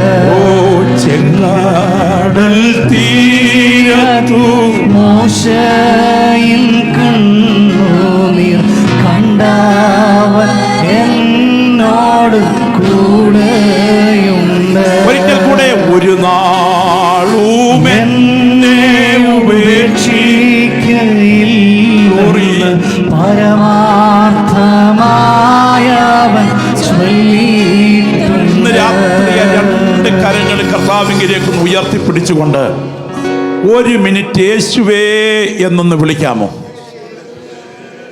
ലജ്ജ വേണ്ട, ലജ്ജ വേണ്ട. ആ കരങ്ങൾ രണ്ടും ഒന്ന് ഉയർത്തിപ്പിടിച്ചുകൊണ്ട് ശബ്ദമുയർത്തി യേശുവേ എന്നൊന്ന് വിളിക്കാമോ? ഈ രാത്രി മോശ തകർന്നെങ്കിൽ, ഏലിയാവ് തകർന്നെങ്കിൽ, ദാവീദ് തകർന്നെങ്കിൽ, ദൈവപുത്രൻ തകർന്നെങ്കിൽ നീയും തകരാം. എന്നാൽ ഒരു നാളും എന്നെ ഉപേക്ഷിക്കയില്ലെന്ന് പരമാർത്ഥമായവൻ ചൊല്ലിയിട്ടുണ്ട്. നീ തന്റെ രക്തത്തിന്റെ വിലയാ. ആ കരങ്ങൾ ഉയർത്തിപ്പിടിച്ചുകൊണ്ട് ശബ്ദമുയർത്തി പാതാള ലോകം കേൾക്കേ, പൈശാചിക ശക്തികൾ കേൾക്കേ, നരക കവാടങ്ങൾ കേൾക്കേ, വാ തുറന്ന് യേശുവേ എന്നൊന്ന് ഈ രാത്രി ശബ്ദം ഉയർത്തി വിളിച്ചിട്ട് ആ ക്രൂശിലേക്ക് കണ്ണുകളൊന്ന് ഉയർത്തിക്കേ. സഹിക്കാൻ പറ്റുന്നില്ലേ? വല്ലാതെ തകരുകയാണോ? വല്ലാതെ തകരുകയാണോ? ഒരിക്കൽ കൂടെ ഞാൻ ആവർത്തിക്കാം. നീ കുടിച്ച വീഞ്ഞിനേക്കാൾ നീ ഒഴുക്കിയ കണ്ണുനീരിനായിരിക്കും നിത്യതയിൽ പ്രതിഫലം ലഭിക്കുക. കർത്തൃദാസ, നീ ഒഴുക്കിയ കണ്ണുനീരായിരിക്കും നീ കുടിച്ച വീഞ്ഞിനേക്കാൾ നിത്യതയിൽ പ്രതിഫലം ലഭിക്കുക. ഇന്ന് രാത്രി ഈ ദൂത് സംസാരിച്ചു കൊണ്ടിരിക്കുമ്പോൾ ആ രണ്ട് കൈകളും ആത്മാർത്ഥതയോടെ നെഞ്ചോട്ട് നിൽക്കണം. ഈ ദൂത് ഇന്ന് രാത്രി എൻ്റെ ജീവിതത്തിലുള്ള ദൈവശബ്ദമാണ്. പാസ്റ്ററെ, ഞാനത് ഏറ്റെടുക്കുന്നു. പട്ടുമെത്തയും വെള്ളിച്ചെരുപ്പും സുഖഭോഗങ്ങളുമാണ് ആത്മീയതയെന്ന് തെറ്റിദ്ധരിച്ചിരിക്കുന്ന ഒരു തലമുറയ്ക്ക് നടുവിൽ വിശ്വാസ സമൂഹത്തിന്റെ സ്തോത്ര കാഴ്ച കൊണ്ട് കോടീശ്വരന്മാരായ വിദേശ പ്രസംഗകന്മാരുടെ പ്രസംഗത്തിന് നടുവിൽ പേഴ്സിനോട് പോലും കൽപ്പിക്കാൻ തക്കവണ്ണം ഭൗതിക ശേഷി നഷ്ടപ്പെട്ട ഒരു തലമുറയ്ക്ക് നടുവിൽ ഞാൻ ഒഴുക്കിയ കണ്ണുനീരാണ്, ഞാൻ കുടിച്ച വീഞ്ഞിനേക്കാൾ നിത്യതയിൽ എനിക്ക് പ്രതിഫലത്തിന് അർഹം. പിടിച്ചു നിൽക്കാനുള്ള കരുത്ത് എനിക്ക് തരണമേ എന്ന് പ്രാർത്ഥിക്കുന്ന ദൈവമക്കൾ ആ വലത് കരങ്ങൾ ഉയർത്തിപ്പിടിച്ചാട്ടോ. ഞാൻ നിങ്ങൾക്കായി പ്രാർത്ഥിക്കാൻ പോകുകയാണ്. അഭിഷിക്തന്മാരെ, അമ്മയുടെ ഗർഭപാത്രത്തിന്റെ ഭിത്തിയിൽ ഉരുത്തിരിയുന്നതിന് മുൻപ് നിത്യത വരെയുള്ള നിന്റെ കാര്യപരിപാടികൾ സർവശക്തൻ പ്ലാൻ ചെയ്തു വെച്ചിരിക്കുകയാ. അത് ഹസ്തരേഖാ വിദഗ്ധന്റെ കണക്കുകൂട്ടലല്ല, ദൈവത്തിന്റെ നിത്യതയുടെ പദ്ധതിയാ. നാളെ പട്ടി തിന്ന് തീർക്കേണ്ട ഇസബേലിന്റെ വെല്ലുവിളിക്ക് മുൻപിൽ യുഗങ്ങളുടെ ശുശ്രൂഷ ചെയ്യാൻ വിളിക്കപ്പെട്ട നീ വേദനിക്കരുത്. നിന്നെ കുറിച്ചുള്ള ദൈവത്തിന്റെ പദ്ധതി തകർക്കാൻ അവറ്റകൾക്ക് സാധ്യമല്ല. ആ ഉറപ്പ് പ്രാപിച്ച ദൈവമക്കൾ വിളിച്ചു പറയണം, എന്റെ പുറകിൽ ജീവന്റെ കരം ചലിക്കുന്നു. പരിശുദ്ധ ദൈവമേ, ഈ കരങ്ങളെ തേജസ്സിന്റെ കരങ്ങളിൽ കൈമാറുന്നു. ഇന്ന് രാത്രി നിയമരക്തത്തിന്റെ ശക്തി ഇവരുടെ മേൽ വ്യാപരിക്കട്ടെ. ക്രൂശിൽ ചൊരിഞ്ഞ രക്തത്താൽ ഞങ്ങൾ ഇവരെ അനുഗ്രഹിക്കുന്നു. ഈ രാത്രി ഈ പ്രാർത്ഥന നടന്നുകൊണ്ടിരിക്കുമ്പോൾ തന്നെ നിയന്ത്രിക്കാൻ കഴിയാത്ത മാനസിക ഭാരത്താൽ ഉള്ളു പൊള്ളി നിൽക്കുന്ന ഇതിനകത്തെ ചില വ്യക്തികളുടെ ഹൃദയത്തെ ബാധിച്ചു നിർത്തിയിരിക്കുന്ന നിരാശയുടെ കെട്ടുകളെ കർത്താവ് അഴിച്ചു മാറ്റണം. യേശുവിൻ നാമത്തിൽ സംഭവിക്കട്ടെ. യേശുവിൻ നാമത്തിൽ തന്നെ. എല്ലാവർക്കും